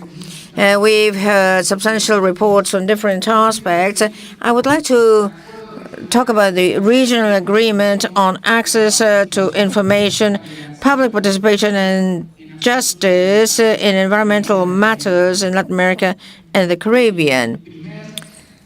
The first environmental and multilateral agreement in our region, the only one where ECLAC holds the secretariat. This is an agreement that acknowledges the human right to have a healthy and a proper environment and the right to development of our peoples under Principle 10 of the Declaration of the United Nations on the Environment and Development held in Rio de Janeiro in 1992. And that is why this agreement acknowledges 3 rights to access. Right to access to environmental information, right to public participation in the decision-making process in environmental issues, and access to justice in matters related to environmental protection. And it also has a fourth pillar. It is the first global agreement with provisions for the protection of the defenders of human rights in environmental aspects. You know that in our region, we have the unfortunate characteristic of being the most violent region for those defending human rights, especially in environmental affairs. Since our latest report in the previous session held in the city of Buenos Aires, 5 new member states have joined the CASU agreement. 2 new parties from the English-speaking Caribbean, Grenada, Dominica, Central America, Belize, and 2 member states from South America, Chile in 2022, and Colombia quite recently on the 25th of September of this very same year. It made the deposit of the ratification of instrument after a deep review of its constitution that was very interesting. It places the membership of the agreement with 27 signatory states and 17 member states or parties. So I urge the states that are part of the region that are signatories but are not part of the agreement yet to complete all the necessary paperwork to ratify and consequently become part of this CASU agreement. And as I said, since the last session of ECLAC, the activities carried out according to the agreement were focused on the conference of the parties. The second one, which was an extraordinary conference held in Buenos Aires from the 19th to the 21st of April in 2023, included 22 side events and a pre-conference held on the 6th of March 2023. This was a very important conference because the main purpose was to elect and establish a subsidiary body of the CASU agreement, but a very important one, which is the Committee to Support the Compliance of the Agreement, made up by 7 persons doing it personally, but were elected by consensus, that is, by all the states participating in this conference in Buenos Aires, where more than 600 people attended, 140 government delegates, 357 members of the public, 122 representatives of international and regional organizations, and more than 40 members of the press. That same year, 2023, 6 meetings of the head table were conducted. 2 meetings of a working group created during the first conference of the parties in order to discuss the problem of those defending human rights and environmental aspects. And the second forum of these people was held in Panama from the 26th to 28th of September in 2023. As a result of their election in April of that year, the Committee to the Support of the Application and Compliance of the Agreement took office in August 2023 and started celebrating its sessions on that very same year. But if last year was an important year for the agreement, the year 2024 is also equally important.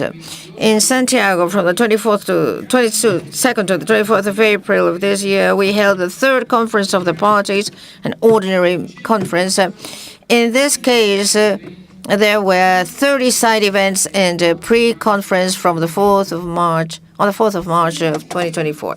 6 decisions were adopted during this conference, but there are 3 that I would like to especially point out. The first one, and the most important one, was the approval of an action plan on defenders of human rights in environmental matters to be executed until 2030, based on 4 axes and 20 priority action lines. We also approved a decision on the national implementation of the Escazú Agreement because it is one of its main characteristics. The regional agreement is a cooperation agreement implemented through the various states are parties to this agreement. And the third decision of this third conference of the parties was a decision on a cross-cutting approach of gender in aspects related to the agreement. More than 700 persons attended the meeting in Santiago, 15 member states, 9 signatories, 109 government delegations, and more than 500 attendees of the public. The committee has continued holding its activities during this year and has held it's had 3 decisions. And next November the 3rd, the committee to support the application and compliance of the Escazú Agreement will have its first on-site visit, thanks to the invitation of Chile, where there will be a dialogue on different aspects that are very transcendental due to the current status of the country. In 2025 and 2026, these will be very challenging years for the agreements. We will have the 4th conference of the parties from the 22nd to the 24th of April 2026. Place is yet to be determined, but there we will have a chance to discuss issues that have already been identified as essential, especially those related to public participation in activities and projects and the registration of contaminating emissions, which is another part of the projects included in the agreement. I would like to conclude my report, Madam Chair, by thanking those who, as partners and collaborators of the agreement, have enabled the holding of very important actions. The German cooperation, to whom we thank, especially the Observatory of Principle 10, the Center for the Exchange and Integration of Agreement, the World Bank, the PNUMA, and the UNDP that have given a vital cooperation for the preparation of national implementation plans in countries that are pilot countries in this project. The support of the Ford Foundation for those representatives elected by the public and the support committee for the application and compliance.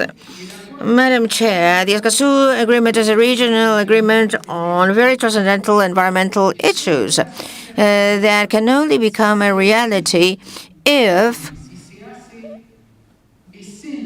it becomes an essence of each one of our member states. For that purpose, we have had the fundamental support and assistance of ECLAC, the Secretariat of the Agreement, to which we especially thank through the Division of Sustainable Development and Human Settlements and its Unit of Policies for Sustainable Development. Thank you. Agradecemos al representante de la. We'd like to thank the representative of the Conference of the Parties to the Regional Agreement on Access to Information, Public Participation and Justice in Environmental Matters in Latin America and the Caribbean.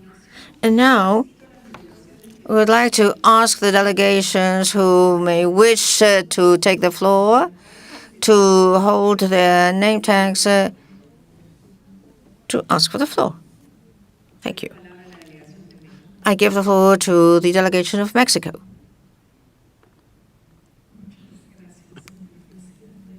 Thank you very much, Madam Chair. Good morning to all. It has been quite a pleasure to listen to these concise reports that makes us realize that ECLAC continues its thriving activities and that we are all very much interested in our agenda and keep on working on it. I would like to take the floor now to extend an invitation because the activities will go on in the next biennium, and Mexico is in charge of organizing the regional conference on women.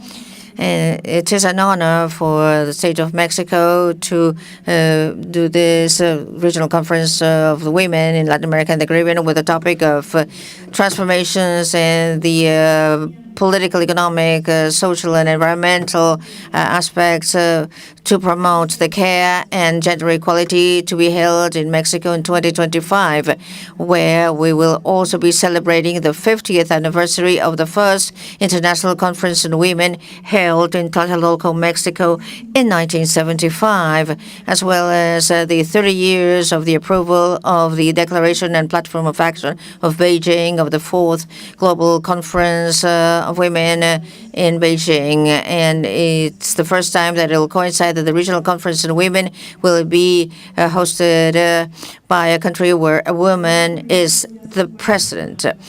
We are working in coordination with the Regional Affairs Office of ECLAC and of Women in the organization of this conference. Preparations started with an academic forum called Territory of Care, contribution of the academia on the 16th Regional Conference on Women in Latin America and the Caribbean, made by the government of Mexico, ASE, ECLAC. The event gathered more than 150 representatives of the academia, international organizations, and in this forum, the idea was to identify progress and synergies in academic research to strengthen the response to challenges of policies and care systems in the region and its articulation with social protection and public policies. In order to promote the implementation of the Buenos Aires Commitment approved in 2022, the 16th Regional Conference will have the main purpose of defining concrete actions to make the society of care a reality under the consideration of the priorities proposed by Mexico, namely to promote the vision of care as a base of common well-being of all society, to pay special attention to cultural diversity and the situation and rights of indigenous and Afro-descendant women, to highlight the agenda of the environment and highlight natural disasters resulting from climate change, pandemics, and health on the impact of health work, strengthen the role of women, and highlight the importance of budgets with a gender approach, promotes permanent space for consultation and dialogue with the various persons of care and all their diversity, with all those with required care with society and the academia. To analyze the contributions to the various sectors, Mexico has proposed the holding of a meeting with the ministries of finance of the region in order to discuss the finance of the system, a forum of consultation with indigenous women of Latin America and the Caribbean, the holding of the second parliamentary forum, and the holding of a participatory process for civil society. All this in addition to the academic forum I mentioned before. We hope that the 16th Regional Conference on Women in Latin America and the Caribbean, which is a privileged and unique space, may be a referral where we can share experiences with other regions. and share the solid and ambitious gender agenda of Latin America and the Caribbean with an innovative roadmap to guarantee the rights of women in all their diversity, of which we are highly proud. We hope to see you in Mexico in 2025. Thank you very much.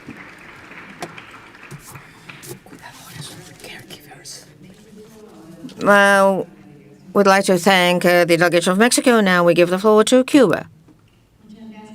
Thank you very much, Madam Chair. Just a short comment. Our delegation thanks the reports provided by the various members of ECLAC and on the different meetings held by the Secretariat. No doubt this has been a very active session. We highlight the importance of the work done and of the mechanisms for consultation and technical debate to exchange experiences and good practices amongst our countries.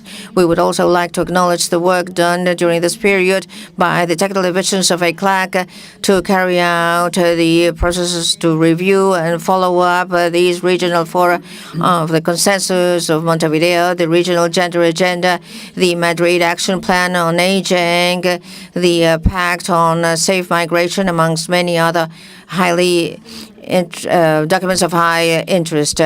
All these processes has been carried out with utmost excellence by all the team of ECLAC. So we are committed to continue working with the rigor and quality as we've done so far. And now there will be many other important processes at ECLAC, and ECLAC should not leave anybody behind. It will play a major role in the technical and political discussions to be developed. Thank you. Thank you very much to the Cuban delegation. Having finished the list of speakers, I would like to thank all of you who have been with us to discuss all these intergovernmental meetings held in the last years. We will now hold a break until 2:30, where we will discuss the presentation of reports of ECLAC. Thank you very much.